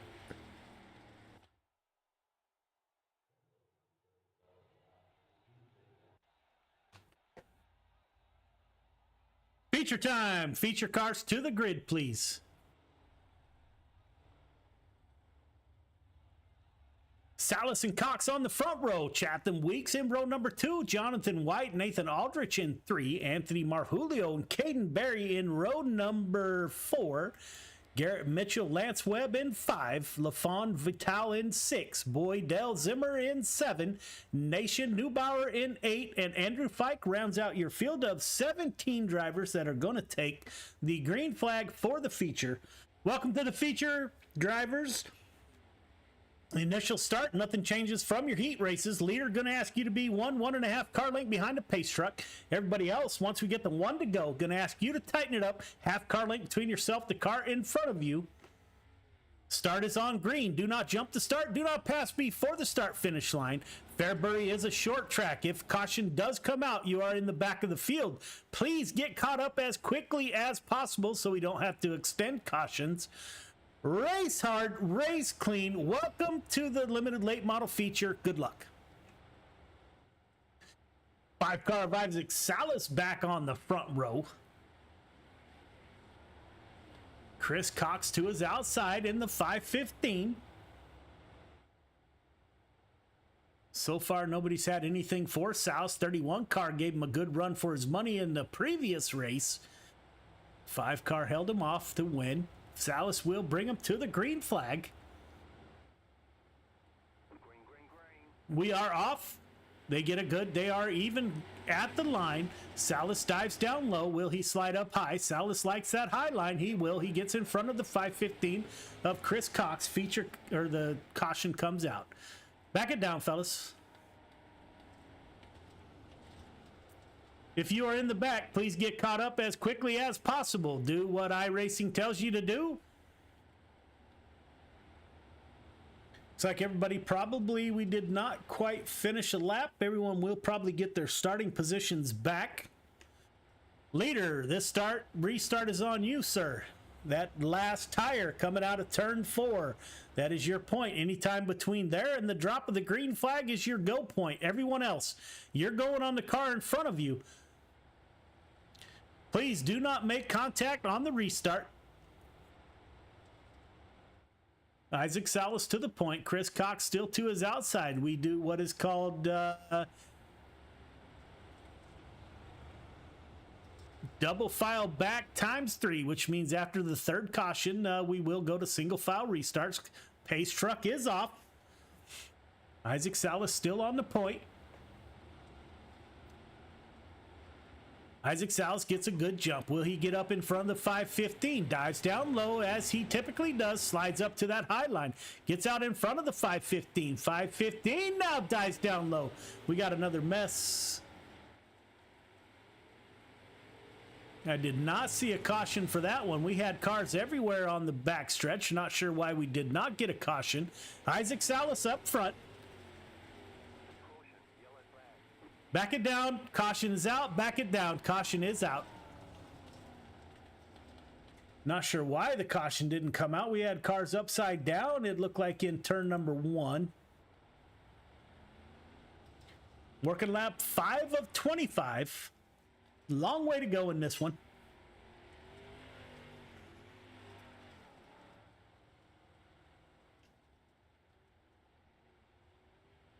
If you're in the back, get caught up to the field, please. Please get caught up to the field as quickly as possible. Do what iRacing is telling you to do. We should have one more caution flag, and then we go to single file. Isaac Salas still on the point. 515 car still to his outside. Pace truck is off. Salas will bring him to the line once again.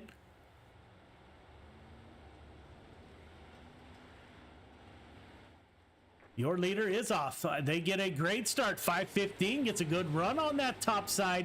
Let's see if Salas can slide out there, and he will. 5:15 dives down low. Chris Cox trying to make a run for the point. Falls in line behind the 5 car. Gavin Chatham behind him in the 24 car, watching and seeing what happens. Brendan Weeks in P number 4. We got a car around in the back. Caution is out. Back it down, fellas. Back it down.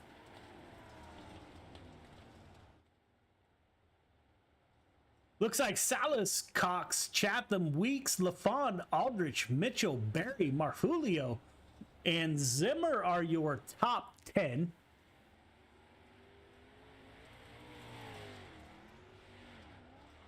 All right, fellas, we're working lap 6 of 25. Let's settle in.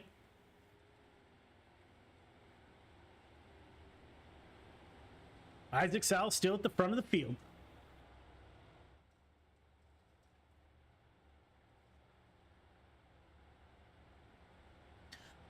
Again, once one to go, which is now half car length between yourself, the car in front of you. You are going on the car in front of you. Race hard, race clean, be patient. Good luck.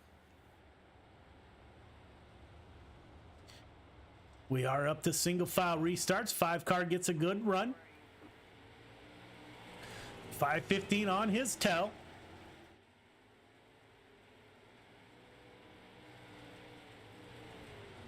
Looks like Nathan Aldrich in the 13 car is getting a lot of pressure from the 002 car.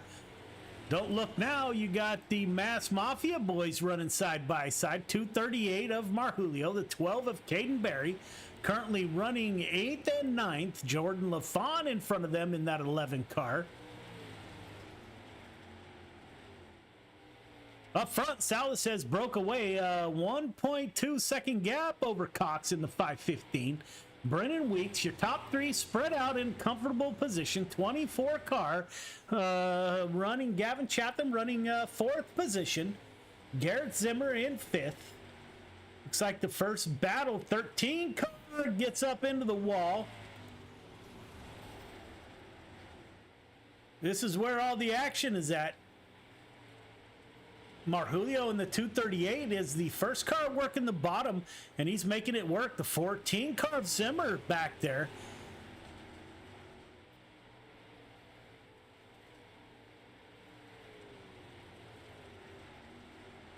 Jordan LaFawn in the 11 car working that top side. We had somebody get into the wall. Didn't see who that was out of the corner of my eye. Isaac Salas up front by almost 2.5 seconds. 48 car gets turned around. We are under caution. Caution's out. Back it down, fellas. Caution is out. You can bet that Isaac Salas didn't want to see that caution come out. Had a 2.5 second lead over second place Chris Cox. 5 and the 5:15 have been the class of the field so far tonight.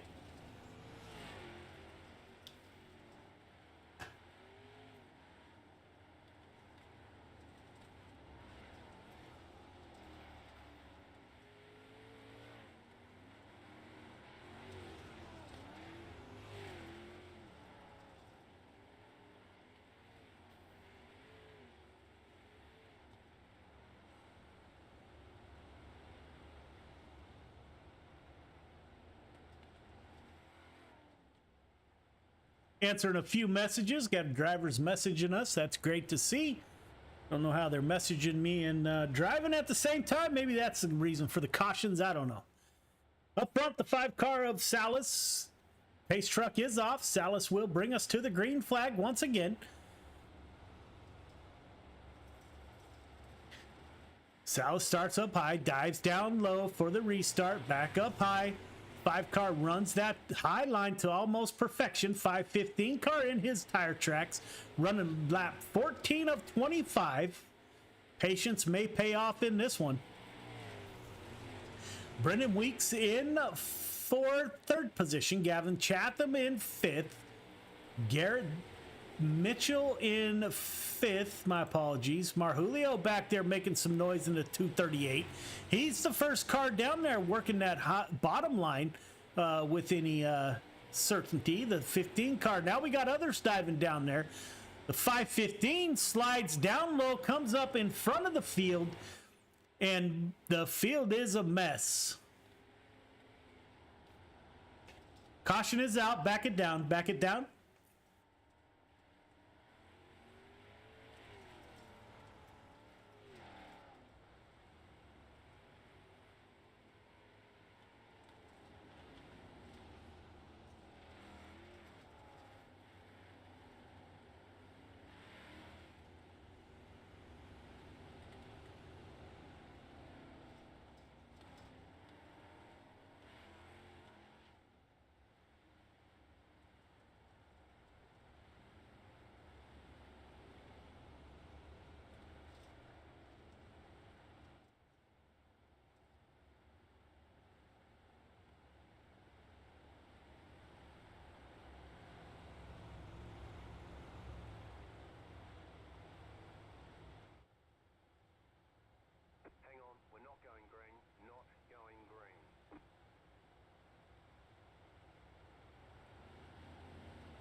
Chris Cox, it's Joe. You got me? Chris Cox, this is Joe. You got me? Yeah, I got you. Hey, man, great run. So last week you ran into some problems. You were quick last week, but couldn't quite close out the deal. You put the 5:15 on the podium tonight. Great run by you. You had to battle back there in late race. How'd the track change? How did your line change, or did you stick with it? Well, late through the race, I had to start pedaling the car to try to keep it up there because he just stayed on the gas too much. It would just come off of it. Otherwise, kind of tricky. It was just one line at the top. The hard slide job track just lost so much momentum. Yeah, the low horsepower cars can slide job can get you kind of in trouble with these low horsepower cars. We were actually with you for the last restart, and man, we saw you.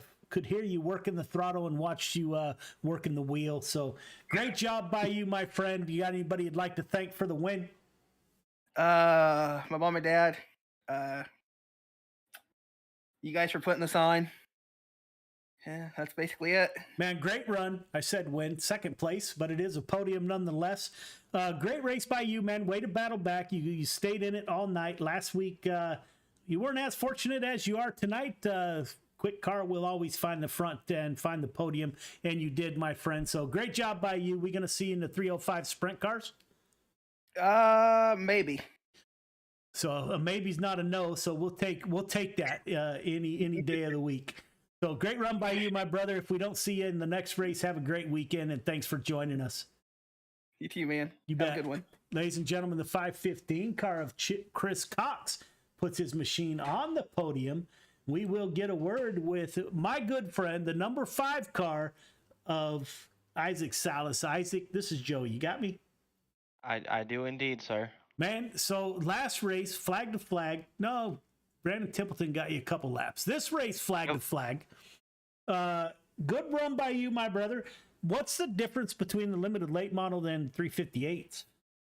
Oh gosh, these babies push like you would not believe. Trying to like when you get in the corner, all it wants to do is push, compared to a 358, which is kind of more just sliding around. Yeah, and we saw that that might have been the reason for some of the cautions. The 515 put some pressure on early, fell back a little bit, and then came back.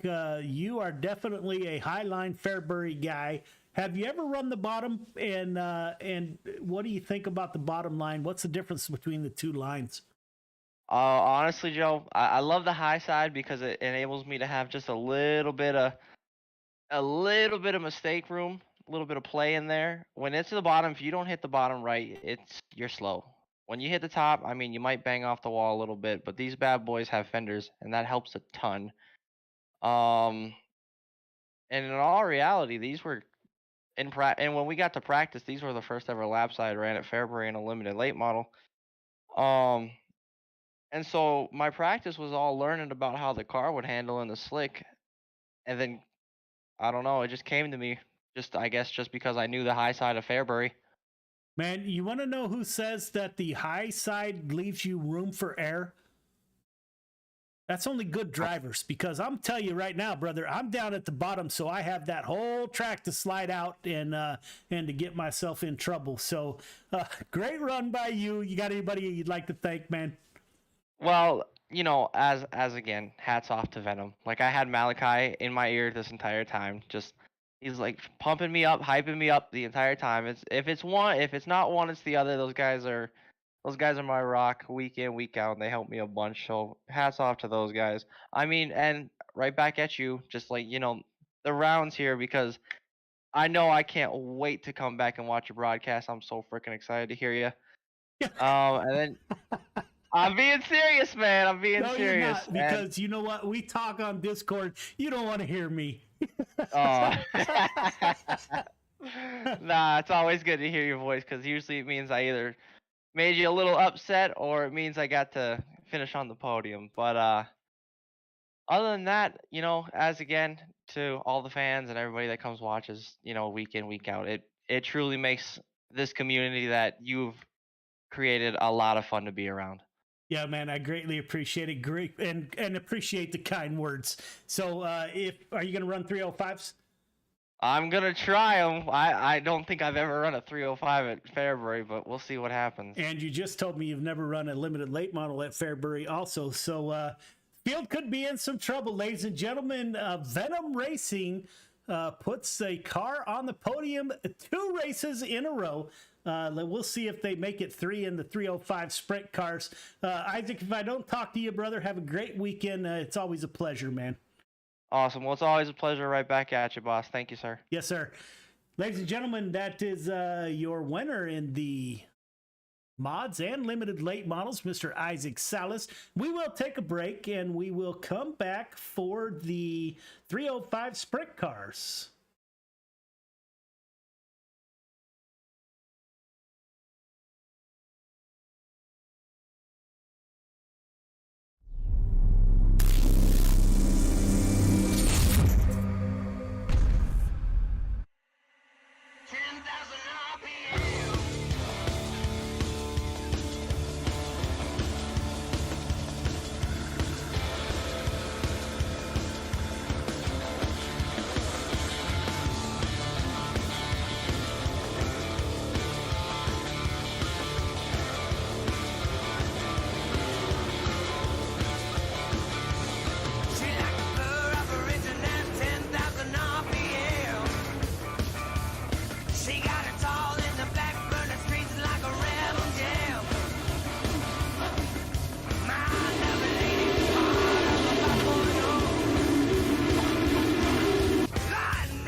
My name's Nick Powers, and I'm the president and lead instructor of Warfighter Scuba.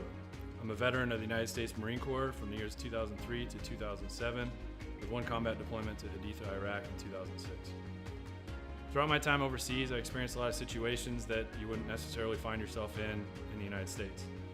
IEDs, getting shot at, rocket attacks, mortar attacks, you name it, it happened.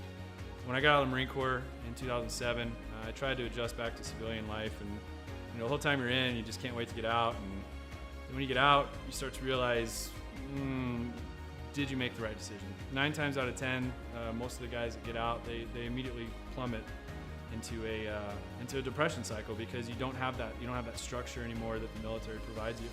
And this hit me super hard.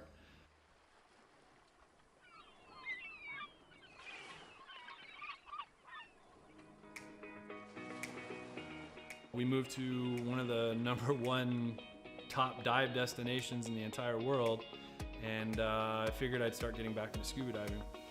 And after our first couple dives, I realized how peaceful it was underwater and how none of my problems followed me. You're just there in the present moment.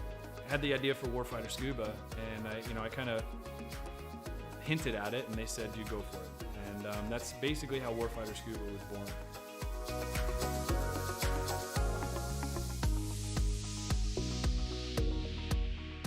So Warfighter Scuba is a nonprofit. We're a 501c3 nonprofit with the IRS. We bring combat wounded veterans down to the Caribbean to teach them scuba diving to treat their wounds. Whether their wounds are physical or mental, such as PTSD, scuba diving is a extremely therapeutic activity for mental stressors and for physical ailments. Mentally, as soon as you go underwater, your body just reacts. It's not normal. You're not meant to breathe underwater. Automatically puts you into the present moment.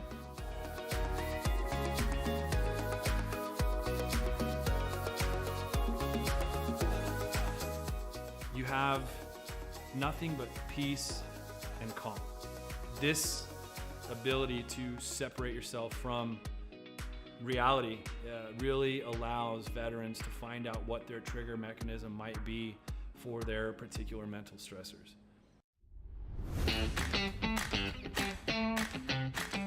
So every veteran who comes through our programs gets a 100% funded trip. Each veteran also receives a round-trip ticket from their home of record.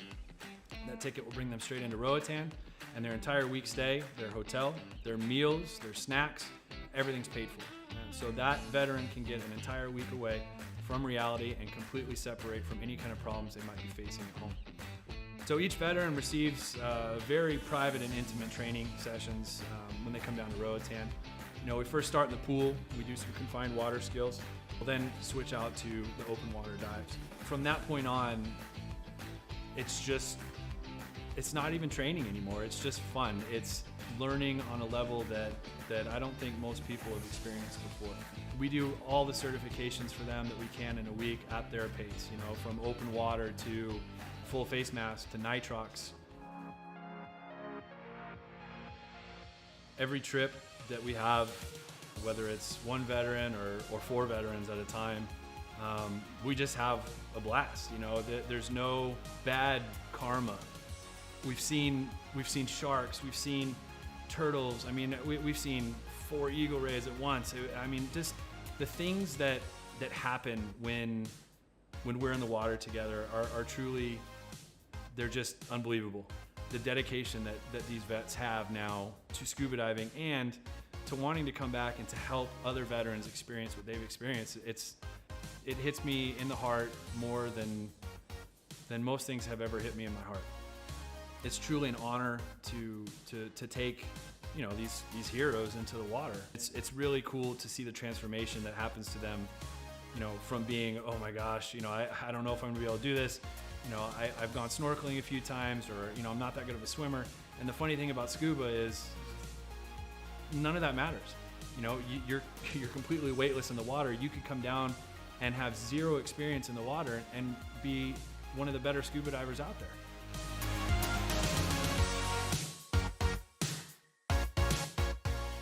So as with all nonprofits, we rely solely on generous donors such as yourselves.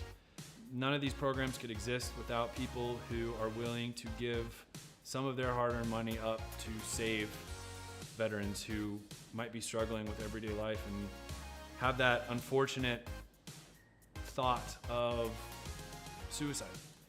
100% of every dollar that's donated goes directly to the veterans. I personally, myself, I do not take any kind of money.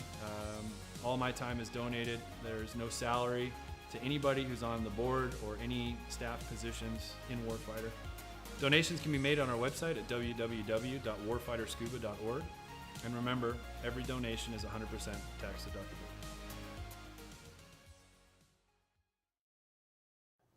History repeats itself. History is always happening over and over again.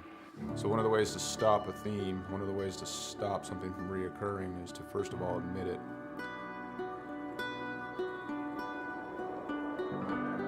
It didn't take long for us to quickly realize that there was power behind Mission 22, power behind its brand, power behind its message, and power behind its people that represented it.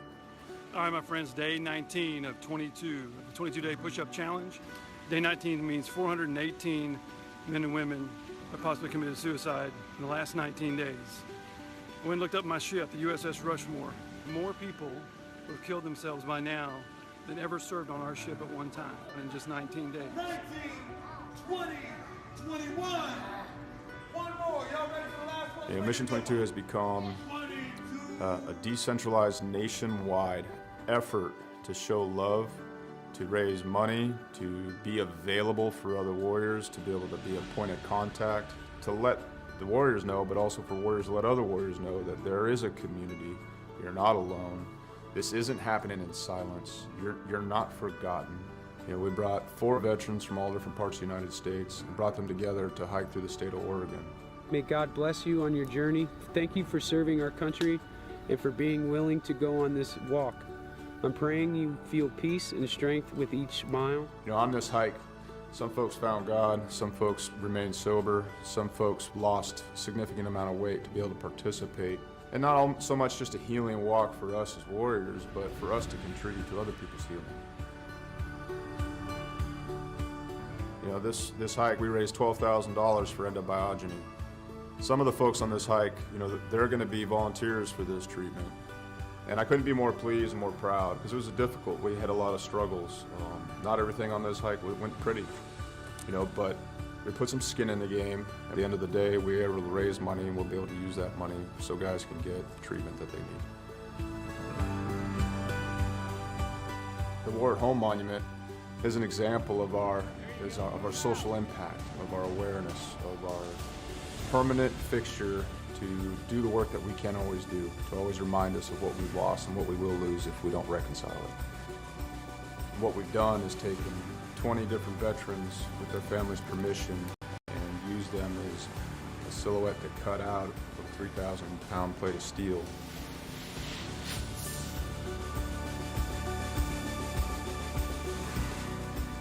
These warriors are placed in a V, and this is to show the size of the problem. This is to show the empty space they leave behind. And it's also to be a constant reminder of what happens when we don't listen to the stories of the warriors that fought in our name.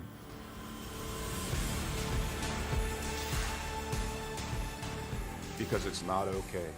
It's not okay that everyone didn't know about veteran suicide. It's not okay that these things were a secret or left unsaid, or that it was shameful.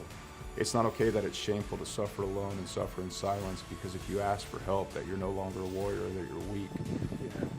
So I come back and I thought everybody else changed. So I pushed my family away.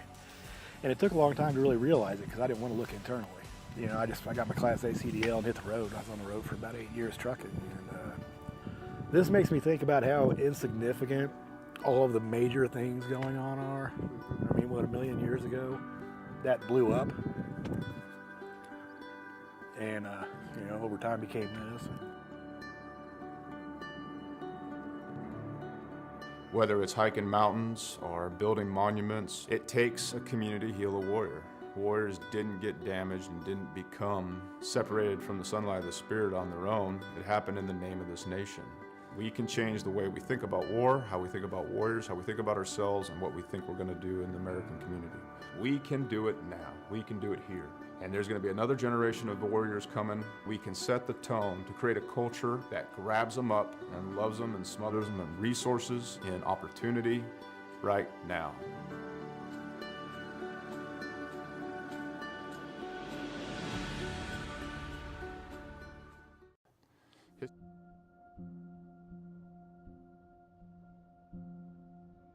Soldiers, sailors, airmen and women enlist in the armed forces for many reasons, including a sense of duty, patriotism, the adventure, travel, and adrenaline. Many continue their military service because they discover a brother and sisterhood, an identity, a team. When service members are injured or wounded and can no longer perform their military duties, they quickly find themselves removed from their team, no longer serving the purpose for which they trained. I came back from Afghanistan in 2013, and it was kind of a trial and error of finding out, after the military, what's next in life. Being forced to leave a military career filled with purpose and pride can be challenging. Some challenges may leave lasting scars. An illness, wound, or injury can make anyone question their worth and sense of belonging after military service. 35 years in the Army, and I needed something to transition into. And so from that transition came an idea, and the idea was this. Even though a military career may be coming to an end, or already ended, recovery can occur in the most unexpected places with unforeseen opportunities. Recovery, whether physical or mental, has no defined beginning or ending. It may last last a lifetime. For me, one of the biggest surprises that I found out going through it was that it's not like the flu where, you get sick and then you get better. You're never cured. And that's so frustrating. It's so hard to tell someone that. And it's so easy to slip back, and every single time you have to find a new way to fight it, it's a different monster every time you battle it. This can feel daunting to a warrior who is suddenly forced to leave everything they know, trust, and love, finding themselves at the beginning of an unknown and possibly frightening new journey. Welcome to the world of motorsports. We're in the right place at the right time in our lives to be able to take these guys that are wounded and put them in front of people that can actually show them that there is a camaraderie, there's a brotherhood within the motorsports industry, that there is potential for career opportunities for them if they have the skill set. Motorsports offers an opportunity to regain that sense of identity within a safe, fast-paced team environment, providing a renewed sense of purpose. It has many facets, all created by teams working together for success on the track. Like in the military, in motorsports the goal is in accomplishing the mission, winning as a team, collectively celebrating the successes and supporting teammates through the losses. Through motorsport opportunities, Operation Motorsport assists medically transitioning service members and veterans with discovering new ways of achieving a renewed sense of hope, purpose and pride. Besides the basic brake changing, oil changing, tire rotation, I've actually learned how to assemble and disassemble some engine parts, change some axles, do some alignments and stuff. So give it a try. You never know. This was nothing that I expected. I did not expect to be fully suited, jumping over a wall while cars are going 100 and something miles an hour. From motors to media, tires to tickets, and hot laps to hospitality. Operation Motorsport provides beneficiaries the chance to become immersed within professional motorsports and provides them with the opportunity to find out firsthand what captivates their imagination and interest. These opportunities provide an avenue of discovery within the motorsports immersion or diversionary therapy programs, all within the Excite, Engage, and Empower recovery programs. Operation Motorsport also offers virtual engagements and recovery opportunities through an iRacing league, engaging beneficiaries in a safe, competitive environment from the comfort and safety of their home. Meeting other like-minded people, service members and veterans on the virtual racetrack, opening the doors to Motorsport Academy programs that prepare beneficiaries for their first encounters at the racetrack, and possibly leading to a day when they can get behind the wheel. A team environment's a perfect place for people like us to kind of get back into some kind of normalcy when you go through a lot when you get medically discharged. And it kind of sucks and you put through the ringer, but I feel like what Operation Motorsport's doing is just something that's just really valuable. Operation Motorsport prides itself in keeping beneficiaries engaged after the race weekend, throughout their recovery and beyond, through our recovery programs, or as a member of the 22 pit crew. No matter the background or story, Operation Motorsport is always there to listen, provide a safe and comfortable space, and a trusted circle of confidence that is open and honest about what difficulties may lie ahead for those transitioning out of a military career. Operation Motorsport believes in the power of team, identity, and purpose.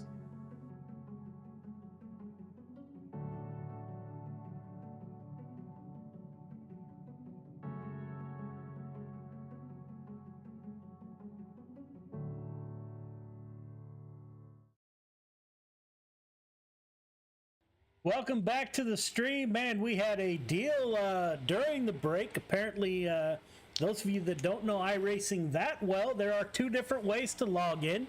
An old original way and what's called UI. The original way to log into iRacing apparently is closed or something's going on. And I have never logged in the way that I'm logged in now, but we made it. Here we are. Took a little bit of getting done. 55-year-old guy trying to figure out how to operate these computers can be a challenge at times, but we made it. We made it through. Here we are, Friday Night Light, 305 sprint cars at Fairbury. We will talk to the drivers here real briefly. Give them a little bit of extra time so that all the cars make it into the field. All right, fellas, welcome to Friday Night Lights 305 Sprint Cars at Fairbury. This is the nightcap. I don't know about you guys. I've never logged into iRacing using UI, but the original site is down, so we'll give a little extra time for guys to get in the server. We will go to a drivers meeting probably in about 6 minutes or so. Try to go at quarter after the hour. We'll see if anybody's still pending. We will have a drivers meeting and ask you to clear the track at that time. Again, thanks for coming out. Friday Night Lights 305 Sprint Cars at Fairbury.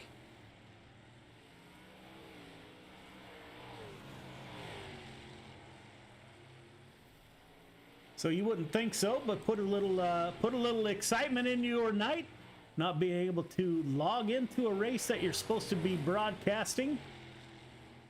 As the military says, adapt and overcome. And here we are. We're at Fairbury and we're watching 305 sprint cars. So we did something right. We made our way in, so that's a good thing. We got a number of cars out on the track. Most of them were with us in the last race. Garrett Mitchell in the 002 car. The red, white, and blue on top of that ride. Chris Cox is back with us in the 515. We talked to Chris Cox earlier. Finished on the podium in the last race. Mass Mafia is back in force. Anthony Marjulio and Caden Berry in the 12 car is back with us. That's good to see. Will anybody knock Venom Racing off of the podium? If anybody can do that, Mass Mafia might have a chance to make that happen. We shall see. Or will it be a newcomer, a independent driver that comes through the field, takes over that win? We will see. Again, we're going to give a couple extra minutes for drivers to get in the field since there was a change in iRacing, the way they're doing it tonight, midstream. That's always exciting. Again, if you're out there, greatly appreciate you tuning in. If you're just joining us, welcome to the stream. Feedback is what this stream is built off of. If you got something that we're not doing that you'd like to see us do different, please let us know. There's many ways you can get a hold of us on our Facebook page, GY6RN Friday Night Lights. You can send me a message. I do answer as many messages as I can Friday nights after the races, so I will not delay a response to the best of my ability. You can contact us on Twitch. We are being broadcast on 4 different locations, 2 channels on YouTube, Coast to Coast Racing Network, GY6RN on YouTube. We are on Twitch, twitch.tv, GY6RN, and we are on our Facebook page tonight. So we are streaming to 4 different locations. Trying to give everyone a chance, if whatever they're comfortable with, that they can tune in and watch your favorite driver get around the tracks. It's taken us a while, but we are settling into a groove a little bit here. This is week number 3, I believe. We will be underway here shortly. Looks like we have a decent field. 21 cars currently in the field. It will be a quick race. If we don't get over 24 cars, then we will not have a B main or C main. We will go straight to feature racing after the heat races.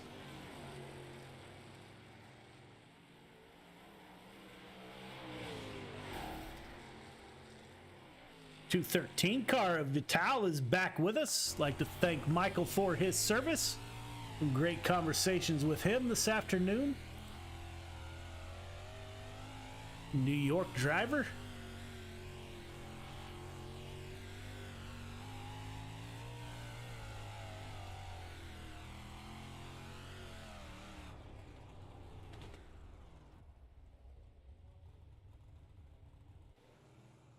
A little bit different. I see our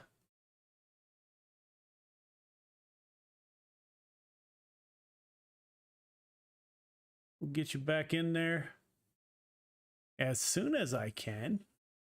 Don't know what just happened.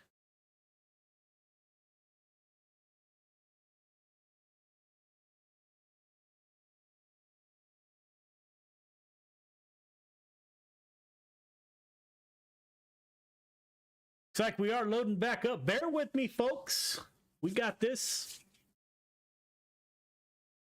I'm talking to myself more than you probably in that endeavor. It's like the sim is loading.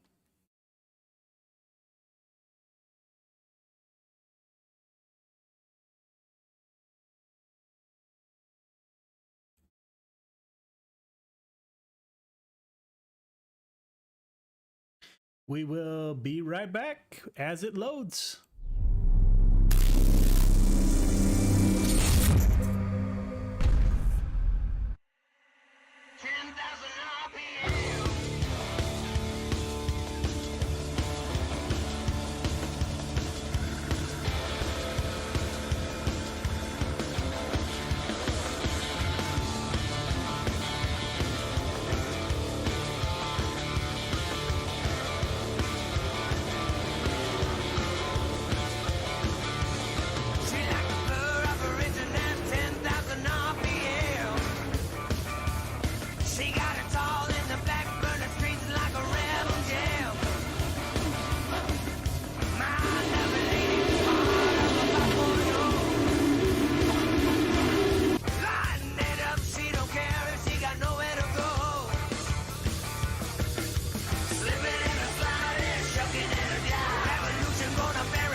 Get all drivers clear the track for a quick drivers meeting. All drivers clear the track for a quick drivers meeting.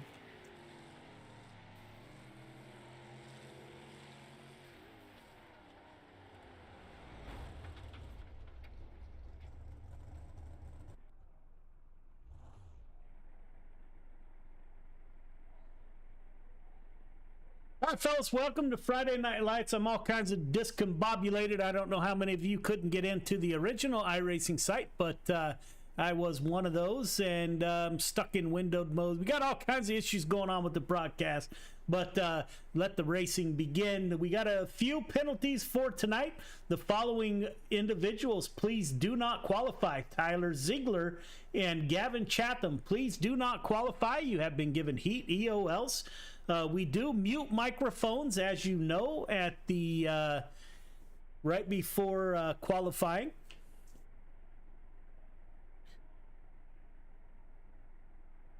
So we will be advancing here in about 2 minutes. So the track is yours for the next 2 minutes, and we will get into qualifying. Thanks for coming out for Friday Night Lights, and good luck. So there you have it. We just had our quick drivers meeting. I'm not real sure, so please excuse the Windows bar at the top of the screen. I'll figure out how to get rid of that in UI here at some point. That's kind of new to us. See if we can't do that right now. Let's go here. Here.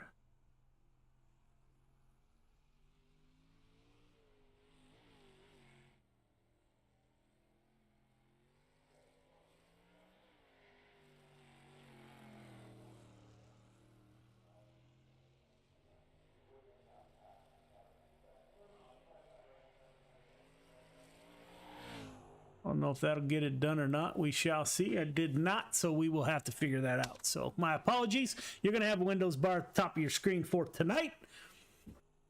Hopefully we go back to our normal broadcast here coming up. You know any good IT guys out there? Send them my way. I could use some help.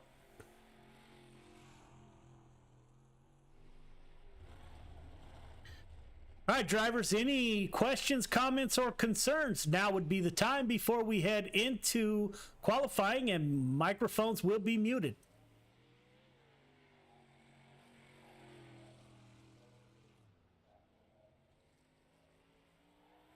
None heard? Good luck. We will advance to qualifying.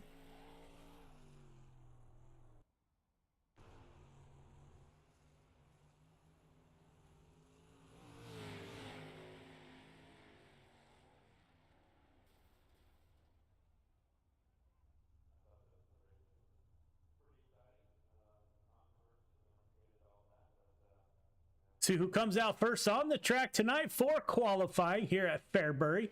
We've had our fair share of cautions tonight. We'll see if the sprint cars clean that up any.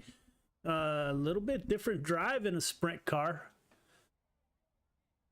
here at Fairbury. Do we have a decent field of cars? Looks like we have 21 people in the field. We will go on watch the 21 car of Andrew Fike, an Ohio driver.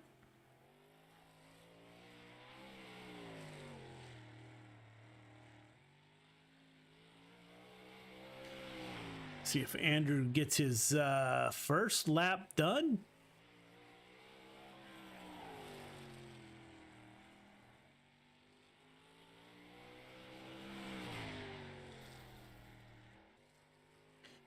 Andy Patton in the 87 car at the top of the board with a 11.429. The 5 car of Isaac Salas, the winner of the last 2 events, currently up to 5th quick. Said he has not driven a sprint car here yet. We will see if he improves on his second lap. Currently 6th quick. He will up to 5th quick. Michael Vital in the 13, just finishing up 11 quick. Adam Flieger in the 38 machine, 13th quick. Randy Shrees, watch out for the 56 tonight, up to 7th quick with a 12.654. Seth French currently out on the track, up to 6th quick with 11.521. See if he can improve on his second lap. And he will all the way up to 3rd quick. Seth French put him up in 3rd qualifying position with 11.392. Good run by him. 5.14 of Nathan Aldridge out on the track. See how Nathan Aldridge does on his first lap. Caden Berry with 11.802, 14th quick.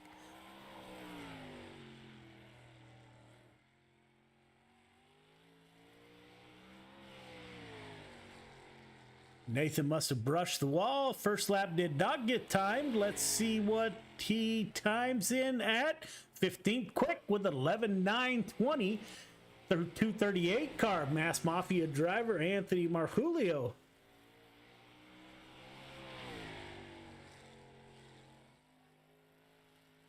Coming around for his first lap. Let's see how the 238 times in on his first lap. 5th quick for the 238, 11.474. Puts him in the top 5 in qualifying. Let's see if he can improve on that on his second lap. Good run by him. Anthony Marjulio was this week's driver spotlight. 5th quick for Anthony with 11.489. That should wrap up qualifying. We will get into heat racing here momentarily.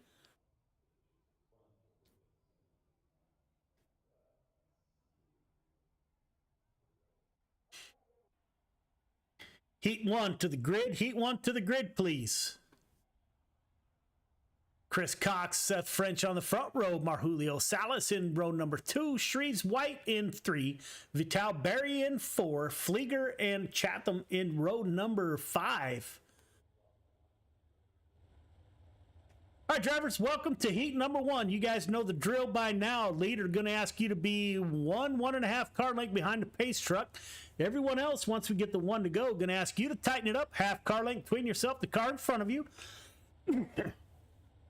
We are running 8 laps, top 4 heading to the show, although I think everyone will go to the feature directly tonight. Start is on green. Do not jump the start. Do not pass before the start finish line. Race hard, race clean. Good luck. Chris Cox in the 515 will start on the pole, bring the field to the green flag.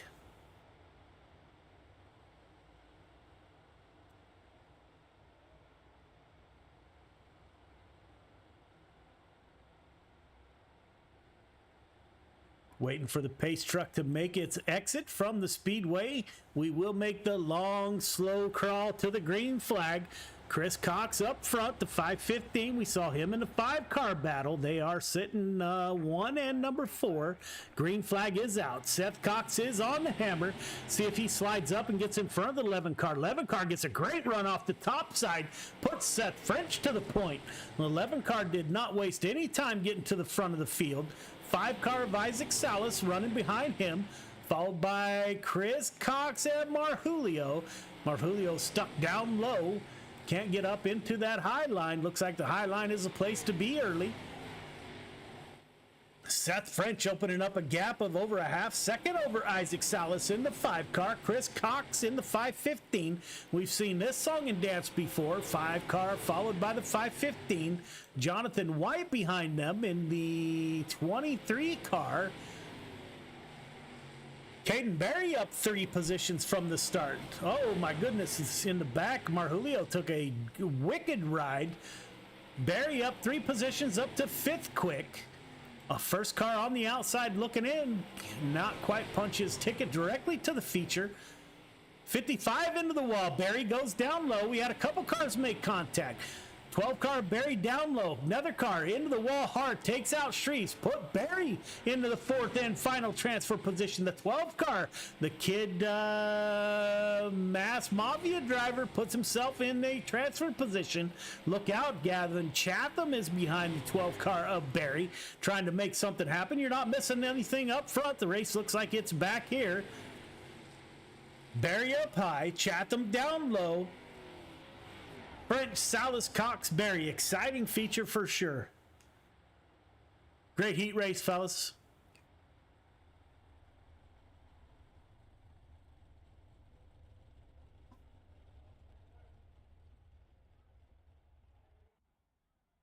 Heat 2 to the grid. Heat 2 to the grid, please.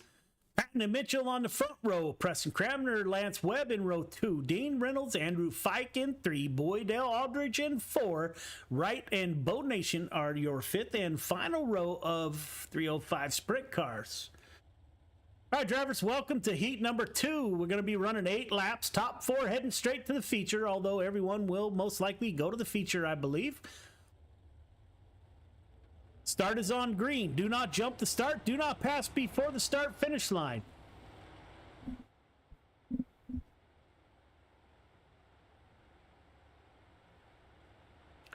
About a half car length between yourself, the car in front of you. Once we get the 1 to go, this time by, going to ask you to tighten up the field, please. Race hard, race clean. Good luck. Got a group of Coast to Coast Racing League drivers in this field. Patton, Cramner, Reynolds, Aldridge, Boydell, full of Coast to Coast Racing League. If you're in the market for a great run racing league, check out Coast to Coast Racing League at c2crl.com. Racing without all the drama of other leagues. Andy Patton dreams into the green flag in the 87 Air Force machine. Garrett Mitchell on that high side gets a good run off the top side. Garrett Mitchell to the pole. We have a mess behind them. Lance Webb in 2nd. Nathan Aldridge gets through the mayhem, gets the 514 up to 3rd quick. Boydell limps through that mess, and he is up into 4th position.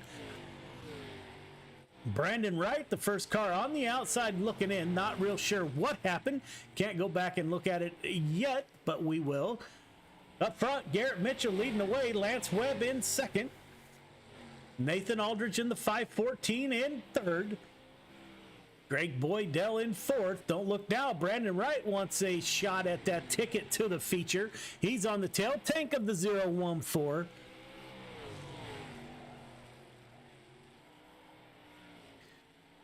Looks like he was a little bit loose coming off, working lap 6 of 8.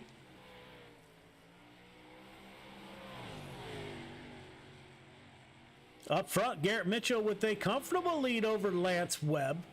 Mitchell about to get into some lap traffic. Lance Webb in second, Aldrich in third, Boydell in fourth. Wright in the 21 car still trying to punch his ticket. We are on lap 8 of 8. This is it, last lap. Dane Reynolds lets the field by. 02 car to the line. Mitchell, Webb, Nathan Aldrich in the 514. Greg Boydell, your fourth and final transfer position. Brandon Wright finishing in fifth. Boy, that heat race was a mess. We had all kinds of issues in that heat race.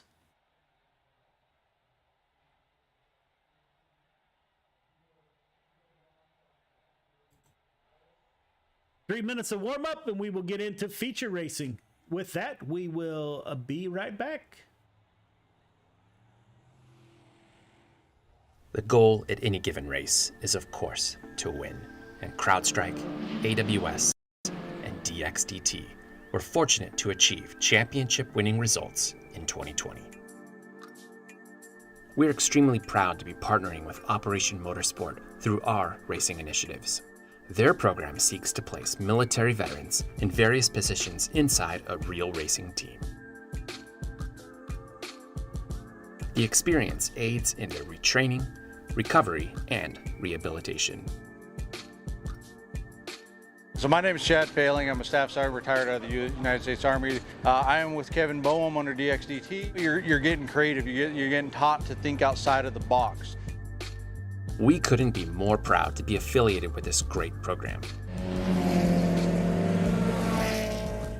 In the spirit of giving back to the community and creating meaningful opportunities, we are committed to building a diverse motorsports platform with the amazing men and women who have served our country.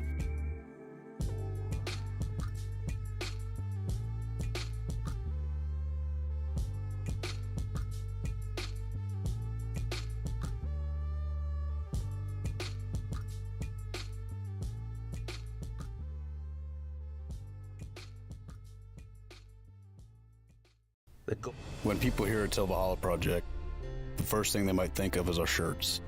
But what most people don't know is that our plaques came first and the t-shirts came second. What some people might not know is that the same shirts that we make day in and day out allowed us to do unbelievable things for unbelievable people.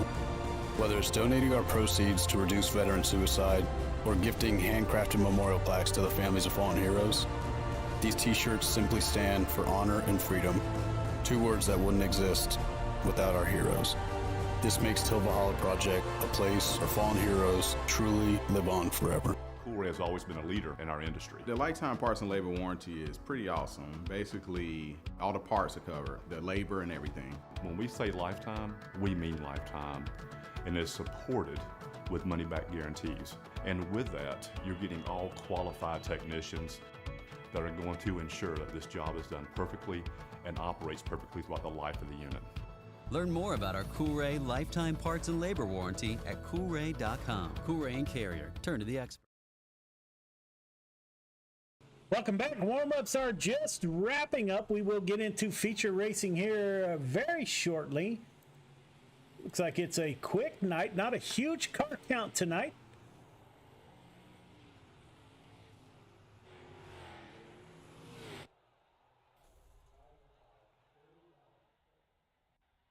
Feature to the grid, please. French and Mitchell on the front row. Salas Webb in row 2. Cox Aldrich in 3. Barry Boydell in row number 4. Chatham Brandon Wright in 5. Shreves Reynolds in 6. Vital Cramner in 7, White Fike in 8, Flieger Patton in 9, Marjulio and Nation are your 19th and 20th starting position drivers. All right, drivers, welcome to the feature. Your initial start is no different than your heat races. Leader, 1.5 car length behind the pace truck, please. Everyone else, once we get the 1 to go, going to ask you to tighten it up. Half car length between yourself, the car in front of you. Restart is on green. Do not jump the start. Do not pass before the start finish line. Race hard, race clean. Good luck. If you are in the back and a caution comes out, please get caught up as quickly as possible. Go where iRacing tells you to go. Short track, please get caught up as quickly as possible. Seth French on the front row will bring the 11 car New York driver to the green flag. Green flag is out. We are underway. 0-2 car of Garrett Mitchell gets a good run on that top side. 11 car cannot slide up in front of Mitchell. Mitchell is to the point in the 0-2. Garrett's having a good run in the sprint cars tonight. Seth French falls in line behind him. Isaac Salas, we heard earlier, he doesn't like that bottom line. He's down there now. He's stuck down on the bottom line. Lance Webb moves up to third position, battling it out. Salas does find his way to the outside row, currently running fourth position. Nathan Aldridge behind him. Caden Berry trying that bottom line in the 12-car Mass Mafia driver trying to find his way around. Running where nobody else is running. Pretty soon he'll find a place to poke his nose up into that top line, I'm sure. Nathan Aldrich in 6. Up front, all Garrett Miller in the 0-2. We are coming to lap traffic. The 87 car, the Air Force car of Andy Patton. Lance Webb still in second position. Lance Webb diving down low, trying to slider line to no avail.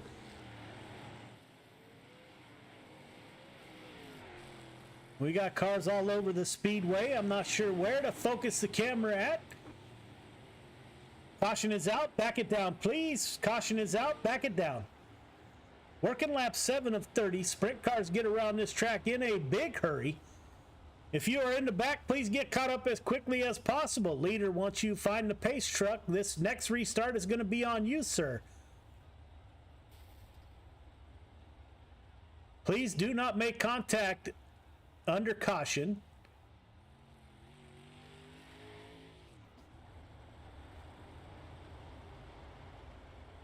Leader, the last white tire at the exit of turn 4 is your go point. Anytime between there and the drop of the green flag, sir, the restart is on you. Everybody else, you are going on the car in front of you. Please do not make contact. You are going on the car in front of you. Race hard, race clean. Good luck.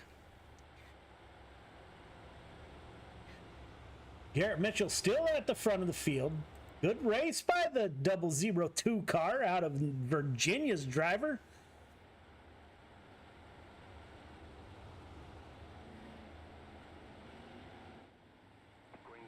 Green is out.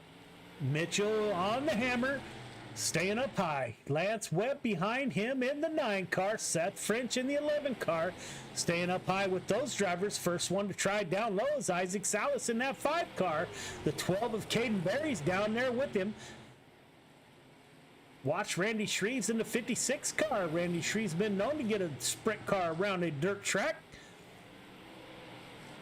Shreves currently up to 5th position. Garrett Miller up front. We do have a car on the wall. Back it down. Caution is out. Back it down.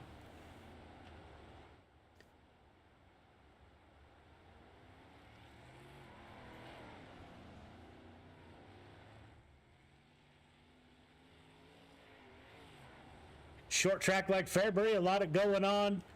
If you're in the back, please get caught up as quickly as possible. Go where iRacing tells you to go, please. Once we get the 1 to go here, going to ask everybody to tighten it up. Half car length between yourself, the car in front of you. Leader, great start on the last. You know where to go. Everyone else, you're going on the car in front of you.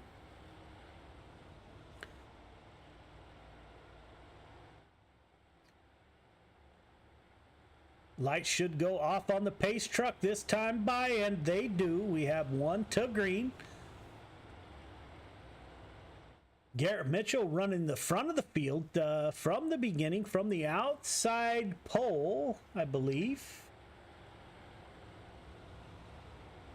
Lance Webb behind him, followed by Seth French, Isaac Allison, Randy Shreves. Green flag is out. 9 car, Lance Webb dives down low. See if he can't make something happen. Better be careful. He might get himself trapped down there. Webb down low, Mitchell up high. Cars were about even on corner exit.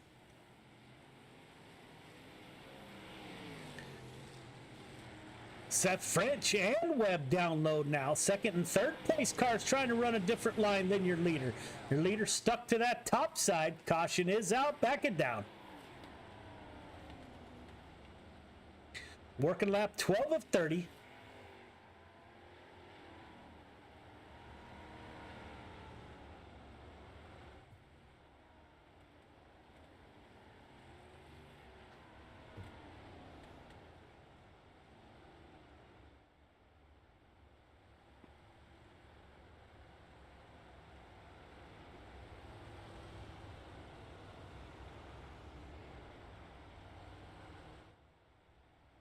Seth French, let's see, Garrett Mitchell still on the point. Once we get the one to go, half car length between yourself, the car in front of you, you're going on the car in front of you. Let's get caught up if you're in the back. Coming up next week, we typically don't do this, but our good friends at Elite Performance Industry has a charity race going on. You can get on our Discord page and find out information about that. They are all proceeds donated to a family in need. If you want more information, please visit our Discord page. It is the same time as Friday Night Lights, but we definitely would not be upset if you miss it for a great event like that. Our good friends at Elite Performance Industries. Garrett Mitchell still up front in the 002 car. Lance Webb still behind him. We had a mess. Looks like Caden Berry got into a tangle in the back there. Back it down.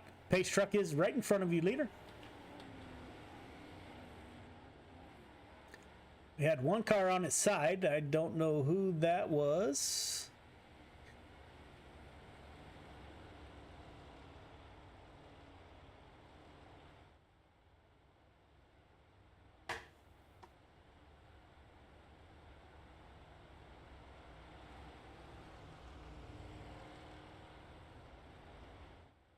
Once we get the one to go, half car length between yourself, the car in front of you, leader. 1.5 car length behind the pace truck. Let's start tightening it up, please.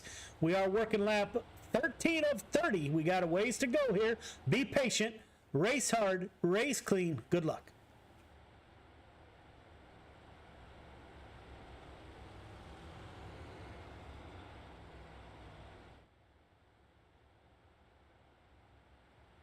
Garrett Mitchell up front, been up front since the drop of the flag, took the lead from his P2 starting position. Lance Webb has been looking for a way around the 0-2. 0-2 and the 9 up high, running 1-2. Webb running about a half car length lower. Now Webb dives to the bottom. Don't look now. 56 car, Randy Shreves up to third position, battling it out with Seth French in the 11 car. French up high, Shreves down low. They are 2 by 2. Preston Cramner makes his appearance, up 8 positions from the start. Just as I mentioned his name, Cramner gets turned. Back it down, fellas. Great run. We had some side-by-side racing there for a brief moment. Preston Cramner going kart racing in real life. I haven't got any results lately. I know he was going to run a double points event, so I'm looking forward to the results from the 07 of Preston Cramner.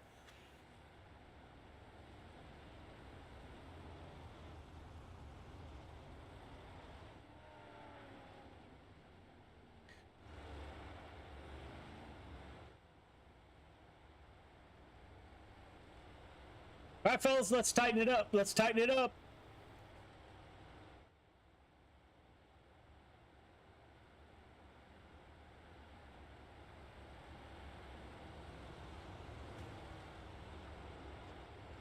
Lights are off on the pace truck. Tighten it up. Here we go.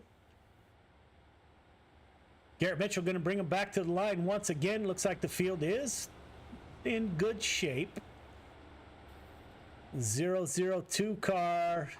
Don't know what happened to Shreves up high. Something happened to the 56 car. Lance Webb tries to dive down low. He may lose that position to the 56 car this time. He's tried that the last 2 times by. Lance Webb is able to hold off the 56. Lance Webb at the line. Randy Shreves in 3rd position. Randy Shreves up high in the 56. The 9 of Lance Webb down low puts Shreves to P2. Gets in front of the 9 car. 9 car stays down low. Shreves right in the middle. 11 car gets a little bit loose. I cannot believe that no one hit the 11 car. Great driving. Caution's out, back it down. Pace truck is in turn 1-ish. 11 car got all kinds of sideways. These drivers did not touch him. I cannot believe great work by the drivers on the track. Anthony Marjulio in the 238 car up 13 positions from the start. Currently sitting in 6th position. This week's Friday Night's Lights Spotlight driver, Anthony Marjulio. You can read about him on our Discord page or Facebook.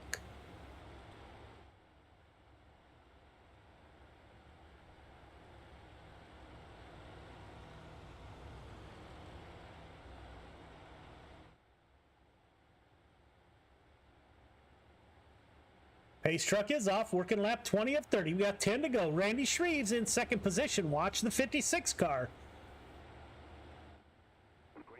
Marjulio up 13 positions, currently in 6th. Marjulio breaks out, dives down low, as does the 9 car of Lance Webb, trying to get underneath the 56 of Shreves. 9 car up high, Shreves crossover. We will watch that race. 56 returns the slide job. We were almost 4 wide. You got the 238 of Marjulio down low. Wada cars up high. A lot of excitement on the track. Garrett Mitchell loves to see this in his rearview mirror if he has one on. Marjulio moves himself up to the 3rd position, it looks like. Put the 238 in 2nd position. Marjulio up 17 positions. A Mass Mafia driver puts himself up to the 2nd position. Got a lap car. Lance Webb in the 9 car up high behind the lap traffic. Caution is back out. Back it down. Caution is out, fellas. Marjulio up 17 positions in the 238 car. Good drive by the Mass Mafia driver.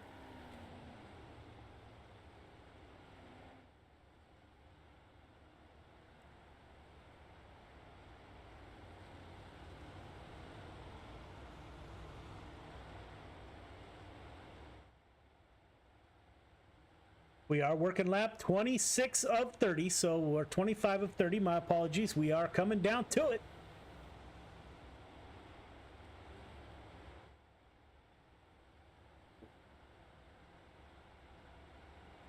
Let's see if Marjulio has anything for Mitchell. Mitchell has led from the drop of the green flag from his 2nd starting position. The pace truck is off. Tighten it up in the back. Let's go.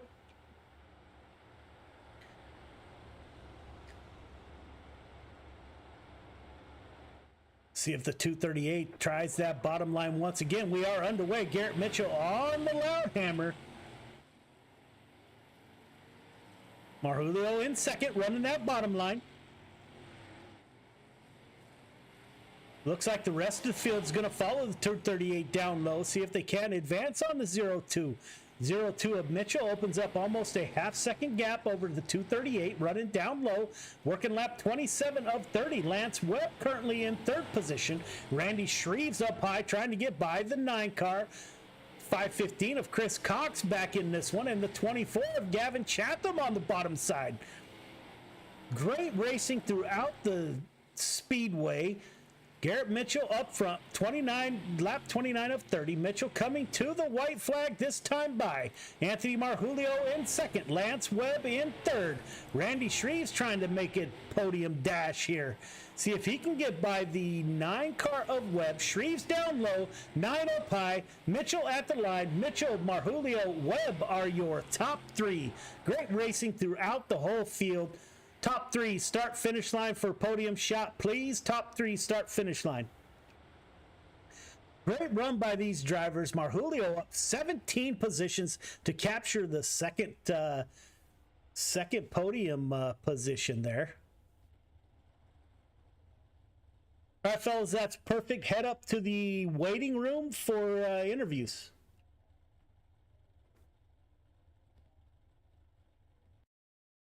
See if we can't get a word from your podium finishers. It was a quick night. Numbers weren't huge. Things moved along pretty quickly. So we will get a word with, we're waiting on Lance Webb to get into the waiting room. We'll get a word with your top 3. There he is. Lance Webb. Lance Webb, this is Joe. You got me? Lance Webb, Joe, you got me?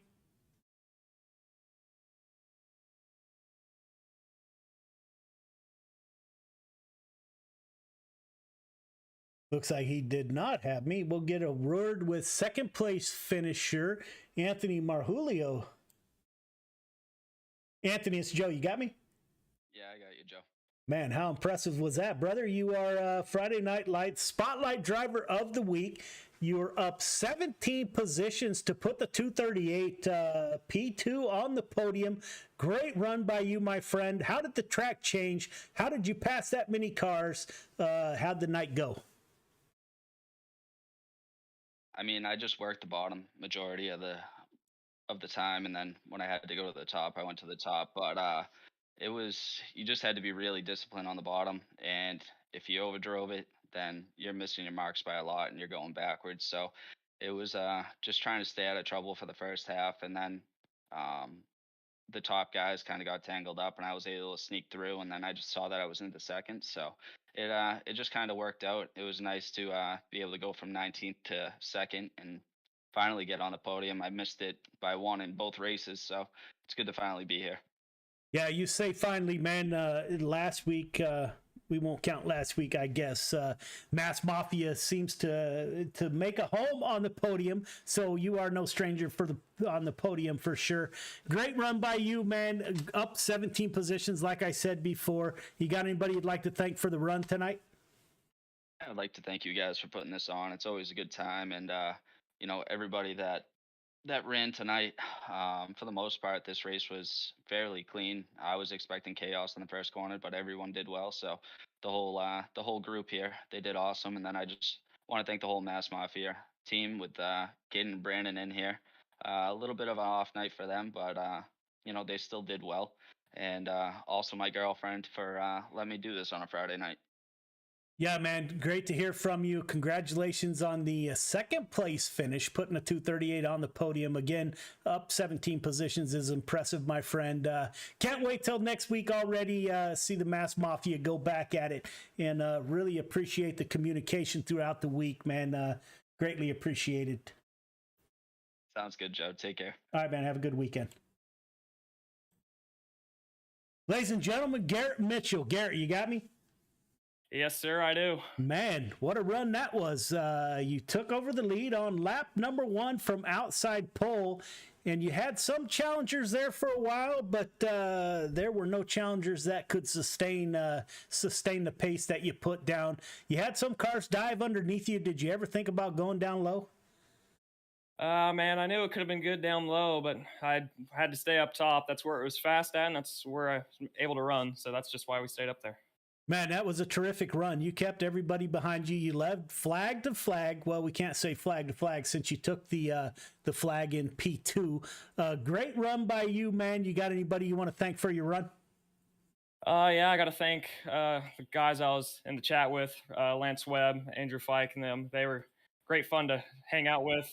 Thank Clayton Peters Photography for being on board, and my mom and my dad. So you're talking about Lance Webb, and who else was in there with you? Andrew Fike. You guys got a team, or is this just some guys on Discord chatting?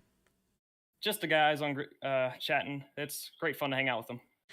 I think you guys need to create a team, right? So we need some more team rivalries. We got the Mass Mafia boys. We got Venom Racing. You guys, are all of you from Ohio or just you?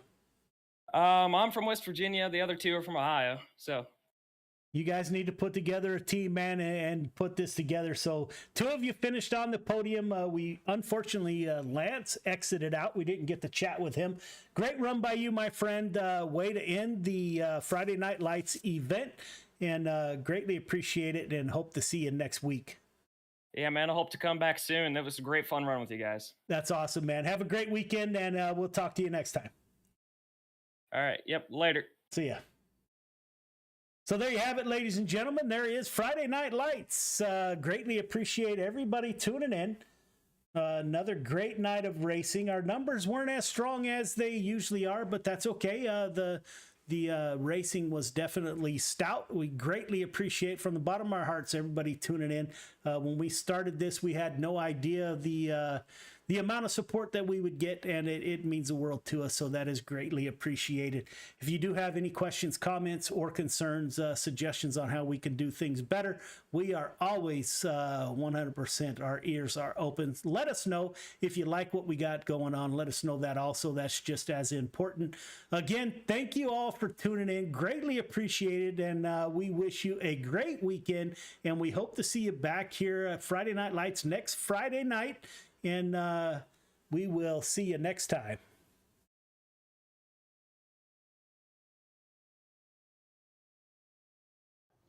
History repeats itself. History is always happening over and over again.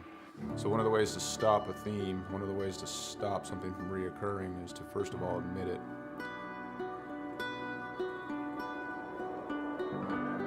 It didn't take long for us to quickly realize that there was power behind Mission 22, power behind its brand, power behind its message, and power behind its people that represented it. All right, my friends, day 19 of 22, the 22-day push-up challenge. Day 19 means 418 men and women have possibly committed suicide in the last 19 days. I went and looked up my ship, the USS Rushmore. More people who have killed themselves by now than ever served on our ship at one time in just 19 days. 19, 20, 21. One more. Y'all ready for the last one? Mission 22 has become a decentralized nationwide effort to show love, to raise money, to be available for other warriors, to be able to be a point of contact, to let the warriors know, but also for warriors to let other warriors know that there is a community. You're not alone. This isn't happening in silence. You're not forgotten. We brought 4 veterans from all different parts of the United States and brought them together to hike through the state of Oregon. May God bless you on your journey. Thank you for serving our country and for being willing to go on this walk. I'm praying you feel peace and strength with each mile. On this hike, some folks found God, some folks remained sober, some folks lost a significant amount of weight to be able to participate. And not so much just a healing walk for us as warriors, but for us to contribute to other people's healing. This hike, we raised $12,000 for endobiogeny. Some of the folks on this hike, they're going to be volunteers for this treatment. And I couldn't be more pleased and more proud because it was difficult. We had a lot of struggles. Not everything on this hike went pretty, but we put some skin in the game. At the end of the day, we were able to raise money, and we'll be able to use that money so guys can get the treatment that they need. The War at Home Monument is an example of our social impact, of our awareness, of our permanent fixture to do the work that we can't always do, to always remind us of what we've lost and what we will lose if we don't reconcile it. What we've done is taken 20 different veterans with their families' permission and used them as a silhouette to cut out of a 3,000-pound plate of steel.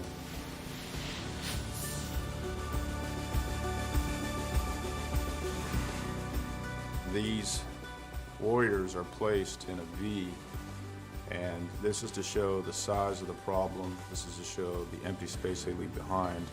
And it's also to be a constant reminder of what happens when we don't listen to the stories of the warriors that fought in our name.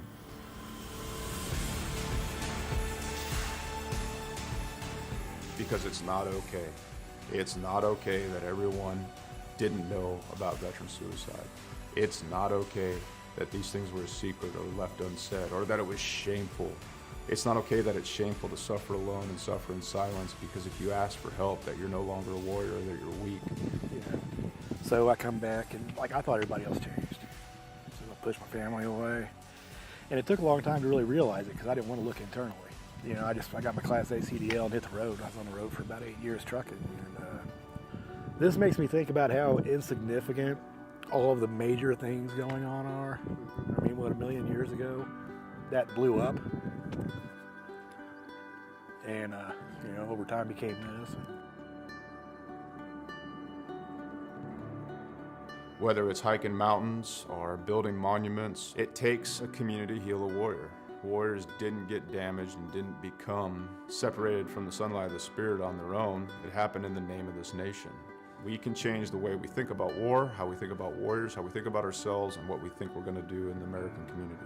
We can do it now. We can do it here. And there's going to be another generation of warriors coming. We can set the tone to create a culture that grabs them up and loves them and smothers them in resources, in opportunity right now.